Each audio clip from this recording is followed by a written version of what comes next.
ꯊꯥꯏꯅ ꯃꯤꯒ ꯂꯥꯏꯒ ꯁꯝꯅꯔꯤꯉꯩ ꯃꯇꯝꯒꯤ ꯋꯥꯔꯤꯅꯤ꯫ ꯂꯩꯕꯥꯛ ꯑꯃꯗ ꯃꯁꯛ ꯃꯇꯧ ꯌꯥꯝꯅ ꯐꯖꯕꯤ ꯁꯅꯥꯔꯩ ꯀꯧꯕꯤ ꯅꯨꯄꯤ ꯑꯃ ꯂꯩꯔꯝꯃꯤ꯫ ꯃꯍꯥꯛꯀꯤ ꯐꯖꯕꯗꯨ ꯆꯥꯡꯗꯝꯅꯕ ꯌꯥꯕ ꯄꯣꯠꯁꯛ ꯑꯃꯠꯇ ꯐꯥꯎꯕ ꯂꯩꯔꯝꯗꯦ꯫ ꯃꯍꯥꯛꯀꯤ ꯃꯇꯤꯛ ꯃꯌꯥꯏꯗꯨ ꯇꯥꯏꯕꯪ ꯃꯤꯗꯤ ꯂꯥꯏꯔꯗꯅ ꯈꯣꯌꯨꯝ ꯂꯥꯌꯥꯝꯅ ꯐꯥꯎꯕ ꯃꯤꯇꯥꯕ ꯍꯥꯏꯕꯗꯨ ꯑꯣꯏꯔꯝꯃꯤ꯫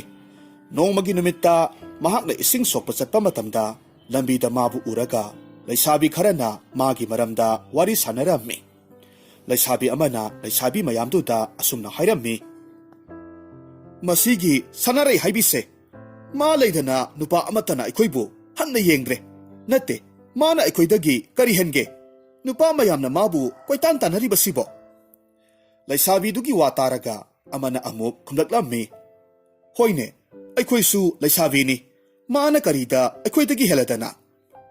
ꯑꯁꯨꯝꯅ ꯍꯥꯏꯗꯨꯅ ꯂꯩꯁꯥꯕꯤꯁꯤꯡꯗꯨ ꯁꯅꯥꯔꯩꯒꯤ ꯃꯔꯝꯗ ꯐꯠꯇꯕ ꯋꯥꯔꯤ ꯀꯌꯥꯃꯔꯨꯝ ꯁꯥꯔꯝꯃꯤ꯫ ꯅꯥꯀꯜ ꯑꯃꯔꯣꯝꯗꯅ ꯁꯅꯥꯔꯩꯗꯨ ꯈꯨꯜꯒꯤ ꯄꯨꯈ꯭ꯔꯤꯗꯨꯗꯒꯤ ꯏꯁꯤꯡ ꯁꯣꯛꯂꯨꯔꯒ ꯍꯜꯂꯛꯄꯒꯤ ꯂꯝꯕꯤꯗ ꯂꯩꯕꯥꯛꯇꯨꯒꯤ ꯅꯤꯡꯊꯧꯗꯨ ꯁꯒꯣꯜ ꯇꯣꯡꯗꯨꯅ ꯃꯅꯥꯏ ꯃꯁꯜ ꯀꯌꯥꯒ ꯂꯣꯏꯅꯅ ꯈꯣꯡꯂꯦꯡꯂꯛꯂꯝꯃꯤ꯫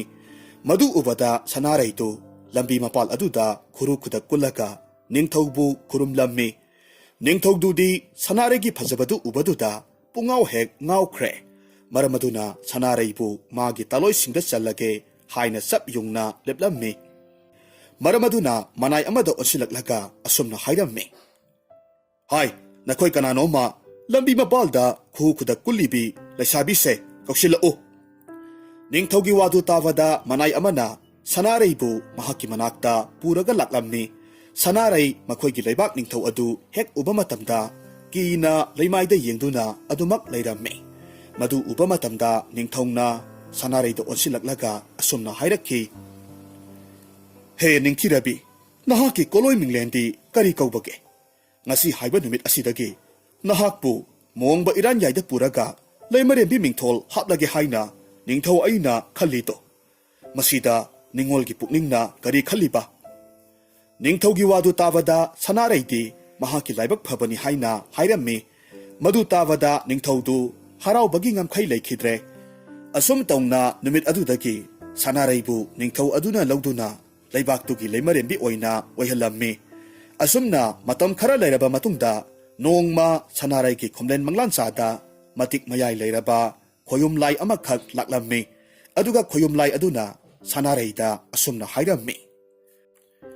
"ꯏꯃꯣꯝ ꯏꯕꯦꯝꯃ, ꯅꯍꯥꯛꯀꯤ ꯈꯣꯏꯖꯤꯈꯥꯗ ꯃꯤꯇꯝ ꯂꯩꯕ ꯅꯋꯥ ꯑꯉꯥꯡꯗꯨ ꯑꯆꯝꯕ ꯅꯋꯥ ꯅꯠꯇꯦ, ꯅꯄꯥ ꯑꯩꯅ ꯄꯤꯕ ꯃꯥꯡꯐꯗ꯭ꯔꯕ ꯏꯄꯥꯔꯤꯅꯤ꯫ ꯃꯍꯥꯛꯄꯨ ꯁꯃꯥꯡ ꯌꯨꯃꯥꯡ ꯊꯛꯍꯜꯂꯛꯀꯅꯨ." ꯑꯁꯨꯝꯅ ꯍꯥꯏꯔꯝꯂꯕ ꯃꯇꯨꯡ ꯈꯣꯌꯨꯝ ꯂꯥꯏꯗꯨ ꯃꯥꯡꯊꯣꯛꯈ꯭ꯔꯦ꯫ ꯁꯅꯥꯔꯩ ꯇꯨꯝꯂꯝꯕꯗꯒꯤ ꯑꯐꯤꯡ ꯑꯐꯥꯏꯑꯣꯏ ꯀꯔꯤꯑꯣꯏ ꯃꯤꯀꯞ ꯊꯣꯔꯛꯂꯝꯃꯤ꯫ ꯑꯁꯨꯝꯅ ꯃꯇꯝ ꯈꯔ ꯍꯧꯈ꯭ꯔꯦ꯫ ꯁꯅꯥꯔꯩꯗꯨ ꯃꯃꯤꯠꯇ ꯃꯆꯥꯅꯨꯄꯥ ꯑꯃꯈꯛ ꯎꯖꯔꯝꯃꯤ꯫ ꯃꯆꯥꯅꯨꯄꯥ ꯐꯪꯖꯕꯗꯨꯗ ꯃꯍꯥꯛ ꯍꯥꯏꯅꯤꯡꯉꯥꯏ ꯂꯩꯇꯅ ꯍꯔꯥꯎꯔꯝꯃꯤ꯫ ꯃꯍꯥꯛꯀꯤ ꯃꯆꯥꯅꯨꯄꯥꯗꯨ ꯄꯥꯃꯦꯜ ꯍꯥꯏꯅ ꯃꯤꯡꯊꯣꯜꯂꯝꯃꯤ꯫ ꯄꯥꯃꯦꯜ ꯄꯤꯛꯂꯤꯉꯩꯗꯒꯤ ꯍꯧꯅ ꯑꯇꯩ ꯑꯉꯥꯡꯁꯤꯡꯒ ꯏꯃꯥꯟ ꯃꯥꯟꯅꯔꯝꯗꯦ꯫ ꯃꯊꯧꯅꯥꯁꯨ ꯍꯥꯏꯅꯤꯡꯉꯥꯏ ꯂꯩꯇꯅ ꯂꯩꯔꯝꯃꯤ꯫ ꯂꯧꯁꯤꯡꯗꯁꯨ ꯑꯍꯜ ꯑꯃꯗꯒꯤ ꯍꯦꯜꯂꯝꯃꯤ꯫ ꯃꯄꯥꯕꯨꯡ ꯅꯤꯡꯊꯧꯗꯨ ꯃꯆꯥꯒꯤ ꯃꯇꯤꯛ ꯃꯌꯥꯏꯁꯤꯡꯗꯨ ꯎꯕꯗꯨꯗ ꯃꯆꯤꯟꯗ ꯑꯁꯨꯝꯅ ꯁꯣꯟꯖꯩ, "ꯑꯩꯒꯤ ꯏꯆꯥꯅꯨꯄꯥꯁꯤꯗꯤ ꯂꯥꯏꯅ ꯄꯤꯕ ꯍꯥꯏꯕꯗꯨ ꯍꯦꯛ ꯊꯣꯛꯂꯦ꯫ ꯃꯄꯥꯡꯒꯜ ꯃꯔꯤꯡꯖꯦꯜꯁꯨ ꯃꯥꯒ ꯄꯥꯅꯕ ꯉꯝꯕ ꯀꯅꯥꯁꯨ ꯂꯩꯇꯦ꯫ ꯃꯕꯨꯗꯤ ꯃꯔꯧꯁꯤꯡ ꯍꯥꯏꯔꯦ ꯑꯍꯜ ꯑꯃꯗꯒꯤ ꯍꯦꯜꯂꯤ ꯇꯧꯔꯤꯕ." ꯃꯄꯨꯔꯣꯏꯕ ꯅꯤꯡꯊꯧꯅ ꯁꯣꯜꯂꯤꯕꯗꯨ ꯇꯥꯕꯗ ꯁꯅꯥꯔꯩ ꯅꯣꯡꯃ ꯃꯍꯥꯛꯅ ꯃꯪꯈꯤꯕ ꯈꯣꯝꯂꯦꯟ ꯃꯪꯂꯥꯟꯆꯥꯗꯨ ꯈꯪꯅꯤꯡ ꯅꯤꯡꯁꯤꯡꯂꯛꯂꯝꯃꯤ꯫ ꯃꯍꯥꯛ ꯏꯄꯥ ꯄꯥꯈꯠꯅ ꯃꯄꯨꯔꯣꯏꯕ ꯅꯤꯡꯊꯧꯗ ꯃꯪꯗꯨꯒꯤ ꯃꯔꯝꯗ ꯍꯥꯏꯔꯝꯃꯤ꯫ ꯃꯗꯨ ꯇꯥꯕꯗ ꯅꯤꯡꯊꯧꯅ ꯃꯥꯒꯤ ꯅꯨꯄꯤꯗ ꯅꯍꯥꯟ ꯃꯈꯩ ꯍꯥꯏꯗ꯭ꯔꯤꯕ ꯀꯔꯤꯒꯤꯅꯣ ꯍꯥꯏꯅ ꯍꯥꯏꯔꯝꯃꯤ꯫ ꯑꯗꯨꯕꯨ ꯅꯤꯡꯊꯧ ꯑꯗꯨꯅ ꯇꯞꯊꯔꯒ ꯁꯅꯥꯔꯩꯗ ꯑꯃꯨꯛ ꯍꯥꯏꯔꯛꯈꯤ, "ꯐꯔꯦ ꯐꯔꯦ, ꯍꯧꯈ꯭ꯔꯗꯤ ꯍꯧꯈ꯭ꯔꯦ꯫ ꯑꯗꯨꯕꯨ ꯉꯁꯤ ꯍꯥꯏꯕ ꯅꯨꯃꯤꯠ ꯑꯁꯤꯗꯒꯤꯗꯤ ꯏꯆꯥꯁꯦ ꯁꯃꯥꯡ ꯌꯨꯃꯥꯡ ꯊꯛꯍꯜꯂꯒꯨꯝꯁꯤ." ꯑꯁꯤ ꯍꯥꯏꯗꯨꯅ ꯅꯨꯃꯤꯠ ꯑꯗꯨꯗꯒꯤ ꯍꯧꯅ ꯅꯤꯡꯊꯧꯒꯤ ꯃꯇꯩ ꯃꯅꯥꯎꯅ ꯃꯆꯥꯅꯨꯄꯥ ꯄꯥꯃꯦꯜꯕꯨ ꯁꯃꯥꯡ ꯌꯨꯃꯥꯡ ꯄꯤꯊꯛꯇꯅ ꯌꯥꯝꯅ ꯀꯨꯞꯅ ꯁꯦꯟꯅꯔꯝꯃꯤ꯫ ꯑꯁꯨꯝꯅ ꯑꯁꯨꯝ ꯍꯧꯈꯤꯕꯅ ꯃꯆꯥ ꯏꯕꯨꯡꯉꯣ ꯄꯥꯃꯦꯜ ꯆꯥꯎꯕ ꯁꯔꯦꯞ ꯐꯥꯔꯛꯇꯨꯅ ꯄꯥꯈꯪ ꯃꯆꯥ ꯑꯣꯏꯔꯛꯂꯝꯃꯤ꯫ ꯃꯍꯥꯛꯀꯤ ꯃꯇꯤꯛ ꯃꯊꯧꯅꯥ ꯁꯥꯗ ꯂꯥꯟꯗ ꯍꯩꯁꯤꯡꯕ ꯑꯗꯨꯁꯨ ꯅꯣꯡꯃ ꯅꯣꯡꯃꯒꯤ ꯍꯩꯕ ꯍꯦꯟꯒꯠꯂꯛꯂꯝꯃꯤ꯫ ꯑꯗꯨꯅ ꯃꯔꯝ ꯑꯣꯏꯔꯒ ꯃꯍꯥꯛꯀꯤ ꯃꯇꯤꯛ ꯃꯊꯧꯅꯥ ꯑꯗꯨꯕꯨ ꯂꯩꯕꯥꯛ ꯃꯤꯌꯥꯝꯒꯤ ꯋꯥꯔꯤꯅꯐꯝ ꯑꯣꯏꯅꯔꯛꯂꯝꯃꯤ꯫ ꯃꯍꯥꯛꯀꯤ ꯃꯇꯤꯛ ꯃꯊꯧꯅꯥ ꯍꯩꯁꯤꯡꯕꯗꯨ ꯑꯃꯗꯒꯤ ꯑꯃꯗ ꯑꯁꯨꯝ ꯋꯥꯔꯤ ꯅꯈꯤꯕꯅ ꯑꯇꯣꯞꯄ ꯂꯩꯕꯥꯛ ꯀꯌꯥꯗꯁꯨ ꯌꯧꯈꯤꯔꯝꯃꯤ꯫ ꯑꯇꯣꯞꯄ ꯂꯩꯕꯥꯛ ꯀꯌꯥꯒꯤ ꯅꯤꯡꯊꯧꯁꯤꯡ ꯑꯗꯨꯅ ꯃꯖꯥ ꯏꯕꯨꯡꯉꯣ ꯄꯥꯃꯦꯜꯒꯤ ꯃꯇꯤꯛ ꯃꯊꯧꯅꯥ ꯍꯩꯁꯤꯡꯕꯗꯨ ꯍꯦꯛ ꯇꯥꯔꯨꯕ ꯃꯇꯝꯗ ꯃꯊ꯭ꯋꯥꯏ ꯌꯥꯝꯅ ꯋꯥꯅꯔꯝꯃꯤ꯫ ꯊꯪꯅꯕ ꯂꯩꯕꯥꯛꯀꯤ ꯅꯤꯡꯊꯧ ꯑꯗꯨꯁꯨ ꯃꯅꯥꯏ ꯃꯁꯜ ꯀꯌꯥꯒ ꯂꯣꯏꯅꯅ ꯃꯍꯥꯛꯀꯤ ꯃꯔꯝꯗ ꯂꯣꯟꯅ ꯋꯥ ꯇꯥꯅꯔꯝꯃꯤ꯫ ꯅꯤꯡꯊꯧ ꯑꯗꯨꯅ ꯃꯅꯥꯏ ꯃꯁꯜ ꯀꯌꯥꯗ ꯑꯣꯟꯁꯤꯜꯂꯒ ꯑꯁꯨꯝꯅ ꯍꯥꯏꯔꯝꯃꯤ꯫ ꯑꯩꯅ ꯇꯥꯕꯗ ꯊꯪꯅꯕ ꯂꯩꯕꯥꯛꯀꯤ ꯃꯖꯥ ꯏꯕꯨꯡꯉꯣ ꯑꯗꯨ ꯃꯇꯤꯛ ꯃꯊꯧꯅꯥ ꯌꯥꯝꯅ ꯂꯩ ꯍꯥꯏꯅ ꯇꯥꯏ꯫ ꯑꯗꯨꯒꯤꯁꯨ ꯃꯊꯛꯇ ꯂꯧꯁꯤꯡꯁꯨ ꯌꯥꯝꯅ ꯂꯩ ꯍꯥꯏ꯫ ꯃꯗꯨꯅ ꯆꯨꯝꯂꯕꯗꯤ ꯑꯩꯈꯣꯏꯒꯤ ꯂꯩꯕꯥꯛꯁꯦ ꯅꯣꯡꯃ ꯅꯠꯇ꯭ꯔꯒꯅ ꯅꯣꯡꯃꯗꯤ ꯃꯍꯥꯛꯅ ꯂꯧꯁꯤꯟꯒꯦ ꯍꯥꯏꯔꯛꯀꯗꯧꯔꯤꯕꯅꯤ꯫ ꯑꯗꯨꯅ ꯀꯝꯗꯧꯅ ꯃꯍꯥꯛꯄꯨ ꯃꯥꯡꯍꯟꯁꯤꯒꯦ ꯍꯥꯏꯕꯗꯨ ꯃꯌꯥꯝꯅ ꯀꯨꯞꯅ ꯑꯃꯨꯛꯇꯪ ꯈꯟꯅꯁꯤ꯫ ꯅꯤꯡꯊꯧꯒꯤ ꯋꯥꯗꯨ ꯇꯥꯕꯗ ꯃꯅꯥꯏ ꯃꯁꯜ ꯃꯌꯥꯝꯗꯨ ꯀꯔꯤꯁꯨ ꯍꯥꯏꯗꯅ ꯇꯨꯃꯤꯟꯅ ꯂꯩ꯫ ꯃꯗꯨ ꯎꯕꯗ ꯅꯤꯡꯊꯧꯗꯨ ꯃꯩ ꯍꯧꯅ ꯁꯥꯎꯔꯝꯃꯤ꯫ ꯃꯔꯝ ꯑꯗꯨꯅ ꯃꯅꯥꯏ ꯃꯁꯜ ꯃꯌꯥꯝꯗꯨ ꯃꯐꯝꯗꯨ ꯊꯥꯗꯣꯛꯇꯨꯅ ꯆꯠꯈ꯭ꯔꯣ ꯍꯥꯏꯅ ꯆꯩꯔꯝꯃꯤ꯫ ꯃꯌꯥꯝꯗꯨꯁꯨ ꯃꯈꯣꯏꯒꯤ ꯅꯤꯡꯊꯧꯅ ꯑꯗꯨꯝꯅ ꯆꯩꯔꯛꯄꯗꯨꯗ ꯐꯨꯛ ꯐꯨꯛ ꯍꯧꯒꯠꯅꯗꯨꯅ ꯃꯌꯨꯝ ꯃꯌꯨꯝꯗ ꯍꯟꯅꯈ꯭ꯔꯦ꯫ ꯅꯥꯀꯜ ꯑꯃꯔꯣꯝꯗꯅ ꯃꯖꯥ ꯏꯕꯨꯡꯉꯣ ꯄꯥꯃꯦꯜꯗꯨ ꯁꯔꯤꯠ ꯁꯔꯥ ꯀꯟꯅ ꯇꯝꯂꯤ꯫ ꯃꯇꯝ ꯑꯗꯨꯗ ꯃꯃꯥ ꯏꯕꯦꯝꯃꯅ ꯃꯆꯥꯒꯤ ꯆꯥꯅ ꯊꯛꯅꯅꯕ ꯍꯥꯞꯄ ꯄꯨꯈꯝ ꯑꯆꯧꯕ ꯑꯃꯈꯛ ꯄꯥꯏꯗꯨꯅ ꯃꯆꯥꯒꯤ ꯃꯅꯥꯛꯇ ꯂꯥꯛꯂꯝꯃꯤ꯫ ꯁꯅꯥꯔꯩ ꯃꯈꯨꯠꯅ ꯄꯥꯏꯔꯛꯂꯤꯕ ꯄꯨꯈꯝꯗꯨ ꯐꯥꯜ ꯑꯃꯗ ꯊꯝꯂꯝꯃꯤ꯫ ꯑꯗꯨꯒ ꯃꯆꯥꯅꯨꯄꯥꯗ ꯑꯣꯟꯁꯤꯜꯂꯛꯂꯒ ꯑꯁꯨꯝꯅ ꯍꯥꯏꯔꯛꯈꯤ꯫ ꯏꯕꯨꯡꯉꯣ, ꯆꯥꯅ ꯊꯛꯅꯕꯁꯤꯡꯁꯦ ꯆꯥꯈꯣꯅꯦ, ꯑꯗꯨꯒ ꯑꯃꯨꯛ ꯁꯥꯟꯅꯔꯣ꯫ ꯃꯖꯥ ꯏꯕꯨꯡꯉꯣ ꯄꯥꯃꯦꯜ ꯃꯃꯥ ꯏꯕꯦꯝꯃꯅ ꯄꯨꯔꯛꯂꯤꯕ ꯆꯥꯅ ꯊꯛꯅꯕꯁꯤꯡꯗꯨ ꯆꯥꯔꯝꯃꯤ꯫ ꯆꯥꯕ ꯂꯣꯏꯔꯕ ꯃꯇꯨꯡꯗ ꯁꯔꯤꯠ ꯁꯔꯥ ꯇꯝꯂꯤꯕꯗꯨ ꯃꯈꯥ ꯆꯠꯊꯔꯝꯃꯤ꯫ ꯃꯇꯝꯗꯨꯗ ꯃꯄꯥꯕꯨꯡ ꯅꯤꯡꯊꯧꯁꯨ ꯃꯐꯝ ꯑꯗꯨꯗ ꯂꯥꯛꯇꯨꯅ ꯃꯆꯥꯅꯨꯄꯥꯗ ꯑꯣꯟꯁꯤꯜꯂꯒ ꯑꯁꯨꯝꯅ ꯍꯥꯏꯔꯝꯃꯤ꯫ ꯏꯄꯥꯒꯤ ꯏꯕꯨꯡꯉꯣ, ꯏꯄꯥ ꯅꯉꯣꯟꯗ ꯋꯥ ꯈꯔ ꯍꯥꯏꯒꯦ, ꯃꯨꯟꯅ ꯇꯥꯎ꯫ ꯑꯁꯤ ꯍꯥꯏꯗꯨꯅ ꯅꯤꯡꯊꯧ ꯑꯗꯨꯅ ꯃꯆꯥꯅꯨꯄꯥꯗ ꯂꯩꯕꯥꯛ ꯑꯗꯨꯒꯤ ꯃꯖꯥ ꯏꯕꯨꯡꯉꯣꯅ ꯆꯍꯤ ꯇꯔꯥ ꯈꯨꯗꯤꯡꯒꯤ ꯃꯥꯂꯦꯝꯗ ꯂꯩꯔꯤꯕ ꯂꯩꯕꯥꯛꯁꯤꯡꯁꯤ ꯀꯣꯏꯅ ꯆꯠꯄꯒꯤ ꯈꯣꯡꯆꯠ ꯑꯗꯨꯒꯤ ꯃꯔꯝꯗ ꯀꯨꯞꯅ ꯍꯥꯏꯔꯝꯃꯤ꯫ ꯑꯗꯨꯒ ꯆꯍꯤ 10 ꯃꯄꯨꯡ ꯐꯥꯔꯛꯂꯦ ꯍꯥꯏꯗꯨꯅ ꯃꯆꯥꯅꯨꯄꯥꯕꯨ ꯃꯥꯂꯦꯝ ꯀꯣꯏꯕ ꯆꯠꯅꯅꯕ ꯍꯥꯏꯔꯝꯃꯤ꯫ ꯃꯗꯨ ꯇꯥꯕꯗ ꯃꯖꯥ ꯏꯕꯨꯡꯉꯣ ꯄꯥꯃꯦꯜꯅ ꯃꯄꯥꯕꯨꯡꯗ ꯑꯁꯨꯝꯅ ꯍꯥꯏꯔꯝꯃꯤ꯫ ꯏꯄꯥ ꯏꯕꯨꯡꯉꯣ, ꯅꯆꯥꯅ ꯄꯥꯕꯨꯡꯒꯤ ꯑꯄꯥꯝꯕ ꯃꯇꯨꯡ ꯏꯟꯅ ꯃꯥꯂꯦꯝꯗ ꯂꯩꯔꯤꯕ ꯂꯩꯕꯥꯛ ꯈꯨꯗꯤꯡꯃꯛ ꯀꯣꯏꯅ ꯆꯠꯆꯒꯦ꯫ ꯅꯤꯡꯊꯧꯗꯨ ꯃꯆꯥꯒꯤ ꯋꯥꯗꯨ ꯇꯥꯕꯗ ꯍꯔꯥꯎꯔꯝꯃꯤ꯫ ꯑꯗꯨꯕꯨ ꯃꯃꯥ ꯏꯕꯦꯝꯃ ꯁꯅꯥꯔꯩꯗꯤ ꯃꯆꯥ ꯀꯥꯏꯅꯅꯤ ꯈꯟꯕꯗ ꯌꯥꯝꯅ ꯋꯥꯔꯝꯃꯤ꯫ ꯃꯃꯥꯅ ꯋꯥꯕꯗꯨ ꯎꯕꯗ ꯃꯖꯥ ꯏꯕꯨꯡꯉꯣ ꯄꯥꯃꯦꯜꯅ ꯃꯃꯥꯗ ꯑꯣꯟꯁꯤꯜꯂꯒ ꯑꯁꯨꯝꯅ ꯍꯥꯏꯔꯛꯈꯤ꯫ ꯏꯃꯥ ꯏꯕꯦꯝꯃ, ꯀꯔꯤꯒꯤ ꯑꯋꯥ ꯍꯣꯏꯖꯣꯡ ꯂꯥꯡꯂꯤꯕꯅꯣ? ꯅꯆꯥꯒꯤ ꯇꯨꯕꯨꯝ ꯅꯥꯝꯃ ꯐꯥꯎꯕ ꯀꯅꯥꯅꯁꯨ ꯁꯣꯛꯄ ꯉꯝꯒꯗꯧꯕ ꯉꯁꯤꯒꯤ ꯇꯥꯏꯕꯪ ꯑꯁꯤꯗ ꯃꯃꯤ ꯇꯝꯗ꯭ꯔꯤ꯫ ꯁꯅꯥꯔꯩꯗꯨ ꯃꯆꯥꯒꯤ ꯋꯥꯗꯨ ꯇꯥꯕꯗ ꯃꯄꯨꯛꯅꯤꯡ ꯈꯖꯤꯛꯇꯪꯗꯤ ꯌꯥꯡꯂꯝꯃꯤ꯫ ꯑꯗꯨꯕꯨ ꯀꯔꯝꯕ ꯃꯃꯥꯅ ꯃꯆꯥꯕꯨ ꯃꯊꯥꯗꯒꯤ ꯂꯥꯞꯅ ꯂꯩꯍꯟꯅꯤꯡꯒꯗꯒꯦ? ꯃꯆꯥ ꯀꯥꯏꯅꯒꯅꯤ ꯈꯟꯕꯗ ꯑꯋꯥꯕ ꯍꯥꯏꯕꯗꯨ ꯑꯣꯏꯔꯝꯃꯤ꯫ ꯑꯗꯨꯕꯨ ꯃꯆꯥꯅꯨꯄꯥꯅ ꯃꯃꯥꯕꯨ ꯊꯦꯝꯖꯤꯜꯂꯝꯂꯕ ꯃꯇꯨꯡꯗ ꯃꯍꯥꯛꯀꯤ ꯈꯣꯡꯆꯠꯇꯨ ꯍꯧꯈ꯭ꯔꯦ꯫ ꯑꯁꯨꯝ ꯇꯧꯅ ꯃꯖꯥ ꯏꯕꯨꯡꯉꯣ ꯄꯥꯃꯦꯜꯗꯨ ꯑꯁꯨꯝ ꯂꯥꯛꯄ ꯃꯇꯝꯗ ꯊꯪꯅꯕ ꯂꯩꯕꯥꯛ ꯑꯗꯨꯗ ꯊꯨꯡꯂꯝꯃꯤ꯫ ꯃꯇꯝ ꯑꯗꯨꯗ ꯊꯪꯅꯕ ꯂꯩꯕꯥꯛ ꯑꯗꯨꯒꯤ ꯀꯣꯅꯨꯡꯗꯒꯤ ꯂꯥꯞꯅ ꯂꯩꯕ ꯈꯨꯜ ꯑꯃꯗ ꯃꯤ ꯇꯪꯈꯥꯏ ꯁꯥ ꯇꯪꯈꯥꯏ ꯑꯣꯏꯅ ꯇꯧꯕ, ꯁꯥ ꯃꯔꯛ ꯉꯥ ꯃꯔꯛ ꯑꯣꯏꯅ ꯇꯧꯕ ꯁꯥ ꯑꯃꯅ ꯈꯨꯜꯗꯨꯒꯤ ꯃꯤꯌꯥꯝꯕꯨ ꯁꯔꯥꯛ ꯇꯝꯕꯒꯤ ꯊꯧꯑꯣꯡ ꯑꯃꯈꯛ ꯇꯣꯏꯅ ꯆꯠꯊꯔꯛꯂꯝꯃꯤ꯫ ꯈꯨꯟꯖꯥ ꯑꯃꯅ ꯈꯨꯟꯖꯥ ꯑꯃꯗ ꯑꯣꯟꯁꯤꯜꯂꯒ ꯑꯁꯨꯝꯅ ꯍꯥꯏꯔꯝꯃꯤ꯫ ꯏꯕꯨꯡꯉꯣ, ꯑꯩꯈꯣꯏ ꯈꯨꯜꯁꯤꯗ ꯑꯁꯨꯝ ꯁꯥꯡꯊꯅ ꯂꯩꯕ ꯇꯥꯔꯒꯗꯤ ꯑꯩꯈꯣꯏꯒꯤ ꯊꯋꯥꯏꯁꯦ ꯃꯥꯡꯕ ꯁꯣꯏꯔꯣꯏ꯫ ꯃꯍꯥꯛꯀꯤ ꯋꯥꯗꯨ ꯇꯥꯕꯗ ꯑꯃꯗꯨꯅ ꯑꯃꯨꯛ ꯈꯨꯝꯂꯛꯈꯤ꯫ ꯇꯥꯗꯅ ꯍꯥꯏꯔꯤꯕꯗꯣ ꯑꯆꯨꯝꯕꯃꯛꯅꯤ꯫ ꯍꯧꯖꯤꯛ ꯑꯩꯈꯣꯏꯅ ꯂꯩꯔꯤꯕꯁꯦ ꯊꯋꯥꯏ ꯈꯨꯕꯥꯛꯇ ꯍꯥꯞꯂꯒ ꯍꯤꯡꯂꯤꯕꯅꯤ꯫ ꯃꯐꯝꯁꯤꯗ ꯁꯨꯝ ꯂꯩꯊꯔꯕꯗꯤ ꯑꯩꯈꯣꯏꯒꯤ ꯊꯋꯥꯏ ꯃꯥꯡꯕ ꯁꯣꯏꯗ꯭ꯔꯕꯅꯤ꯫ ꯑꯁꯤ ꯍꯥꯏꯅꯗꯨꯅ ꯈꯨꯟꯖꯥ ꯑꯌꯥꯝꯕꯗꯨ ꯃꯄꯣꯠ ꯃꯆꯩ ꯌꯣꯝꯁꯤꯟꯅꯔꯒ ꯈꯨꯜ ꯊꯥꯗꯣꯛꯅꯕꯒꯤꯗꯃꯛ ꯑꯇꯣꯞꯄ ꯈꯨꯜꯗ ꯍꯣꯡꯅꯕꯒꯤꯗꯃꯛ ꯁꯦꯝ ꯁꯥꯟꯅꯔꯝꯃꯤ꯫ ꯈꯨꯟꯖꯥ ꯃꯌꯥꯝꯅ ꯄꯣꯠꯌꯣꯝ ꯌꯣꯝꯅꯔꯒ ꯈꯨꯜꯗꯨ ꯊꯥꯗꯣꯛꯂꯒ ꯆꯠꯅꯕꯗꯨ ꯎꯕꯗꯨꯗ ꯃꯖꯥ ꯏꯕꯨꯡꯉꯣ ꯄꯥꯃꯦꯜ ꯉꯛꯄ ꯐꯥꯎꯔꯝꯃꯤ꯫ ꯃꯍꯥꯛꯅ ꯉꯛꯅ ꯈꯨꯟꯖꯥ ꯑꯃꯗ ꯑꯣꯟꯁꯤꯜꯂꯒ ꯑꯁꯨꯝꯅ ꯍꯪꯉꯤ꯫ ꯈꯨꯔꯥ ꯏꯕꯨꯡꯉꯣ, ꯈꯨꯜꯁꯤꯕꯨ ꯀꯔꯤ ꯇꯧꯕ ꯌꯥꯎꯔꯕꯒꯦ? ꯈꯨꯟꯖꯥ ꯃꯌꯥꯝꯅ ꯄꯣꯠꯌꯣꯝ ꯌꯣꯝꯂꯒ ꯈꯨꯜꯁꯤ ꯊꯥꯗꯣꯛꯂꯒ ꯆꯠꯂꯤꯕ ꯑꯁꯤꯕꯣ? ꯃꯍꯥꯛꯀꯤ ꯋꯥꯗꯨ ꯇꯥꯕꯗ ꯑꯍꯜꯗꯨꯅ ꯑꯁꯨꯝꯅ ꯈꯨꯝꯂꯝꯃꯤ꯫ ꯏꯕꯨꯡꯉꯣ, ꯈꯨꯜꯁꯤꯗ ꯃꯤꯔ ꯁꯥꯔ ꯈꯪꯗꯕ, ꯃꯤ ꯃꯔꯛ ꯁꯥ ꯃꯔꯛ ꯑꯣꯏꯕ ꯁꯥ ꯑꯃꯅ ꯈꯨꯟꯖꯥ ꯃꯤꯌꯥꯝꯁꯦ ꯁꯔꯥꯛ ꯇꯝꯗꯨꯅ ꯑꯋꯥꯕ ꯇꯥꯔꯦ꯫ ꯑꯗꯨꯅꯅꯤ ꯈꯨꯟꯖꯥ ꯃꯤꯌꯥꯝꯁꯦ ꯃꯥꯒꯤ ꯊꯋꯥꯏ ꯍꯤꯡꯅꯅꯕ ꯍꯥꯏꯗꯨꯅ ꯈꯨꯜꯁꯤ ꯊꯥꯗꯣꯛꯂꯒ ꯆꯠꯅꯔꯤꯕꯁꯦ꯫ ꯑꯍꯜꯗꯨꯒꯤ ꯋꯥꯗꯨ ꯇꯥꯕꯗ ꯃꯖꯥ ꯏꯕꯨꯡꯉꯣ ꯄꯥꯃꯦꯜꯅ ꯑꯍꯜꯗꯨꯗ มีมรักสาสาอดูกระไดได้เลยบะเกให้นะหังลำมีมาดูตาบดาฮัลอดูนะมาหักปูมาพัมอดูดาสัตนาบะให้ดำมีอดูบุมาจ่าอิบุงอปาเมลนายามนักกันนะหังมันบะอดูดากายเนทังเดดีฮัลอดูนะมีมรักสามรักไว้ตัวบะสาดูกิเลยพัมดูตักลักขีมาจ่าอิบุงอปาเมลหันดูนะให้รักขีบะมาพัมดูตำนาตาฮาสัดเครฮัลอดูนะดีพนักกันนะสัตนาบะมากิมาตุงดาให้เฮารัมมีอดูบุมาดูตารุบะตาวดนามหักยามนะทูนามีมรักสามรักอดูนาไลรีบะสุรุงดูตำนาลักลำมีสุรุงดูกิมันุงดาตับนาจังชิลักลำมีสุรุงอดูดาตุมลักไลรัมบามีมรักสามรักอดูสูมีลักปะกิมันำตาบะอดูดามาสินดาอสุมนาโซลีมาเทกไลบะกานาโนเนไอกิอีโคลสิดามาคงนะทงนาลักลิบะสิบ่ไพ่นาสิดีนังกิอร่อยบะโอยระกันนี่โตฮ่าฮ่าอาศัยให้ดูนะมีมรักสามรักโอยบะสาดูมาจ่าอิบุงอปาเมลบูฮัดลักกิมาตากุมงังลักกาจงทรักลำมี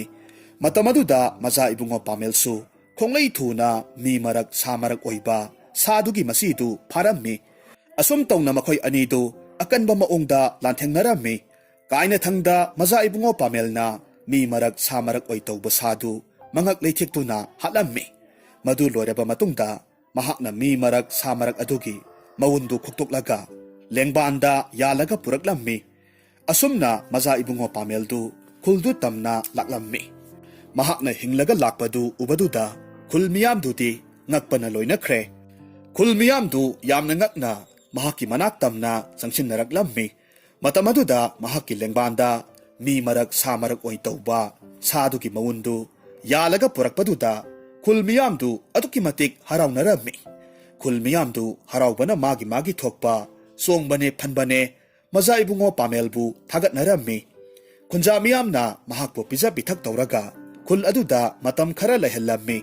อสมนามาตำคาราเลยระบะมาตุงดามาจ่าอิบุงอปาเมลดู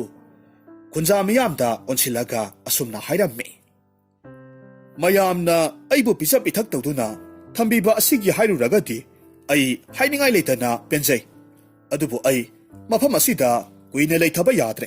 ไอจัดกระดาบมาพัมยามีอาศัยให้ดูนามาจ่าอิบุงอปาเมลคุณจามียามดะกีกายนายาทังนีระบมาตุงเลยบักอดูกีกวนุงตานาคงชาลักลำมีมหักนาอสุมลักปมาตัมดาลำบีดาเลยบักอดูกีลานมิสิงนาเลยบักมียามบูซาสันผู้บดงนาผู้ระกเลยบะเทงนรามีมาดูอุบดาปันทบตาวดานามหักนาลานมิสิงอดูบูพุทธบะหารักขีมาดูอุบมาตัมดาเลยบักมียามดูดีนักปสุพาวรัมมีฮาราวปสุปกลำมีอดูบุลานมีมายามดูกิมารักตะกีลานมีอามานามาจ่าอิบุงอปาเมลดาอนสิลักลักาอสมนาไฮรักขีเฮอากันบนุปานาฮักนาฮุซิกอากันบยามนาสาริบดูกุยเรรอยกวนุงกิลานมีมายามนาฮักปยอลิงทางลักานงซากิมักยัตตาลังสินกดาบะกุยดรบันีลานมีกิวาดูตาวดามาจ่าอิบุงอปาเมลดีนกนิ่งบนาลอยรัมมี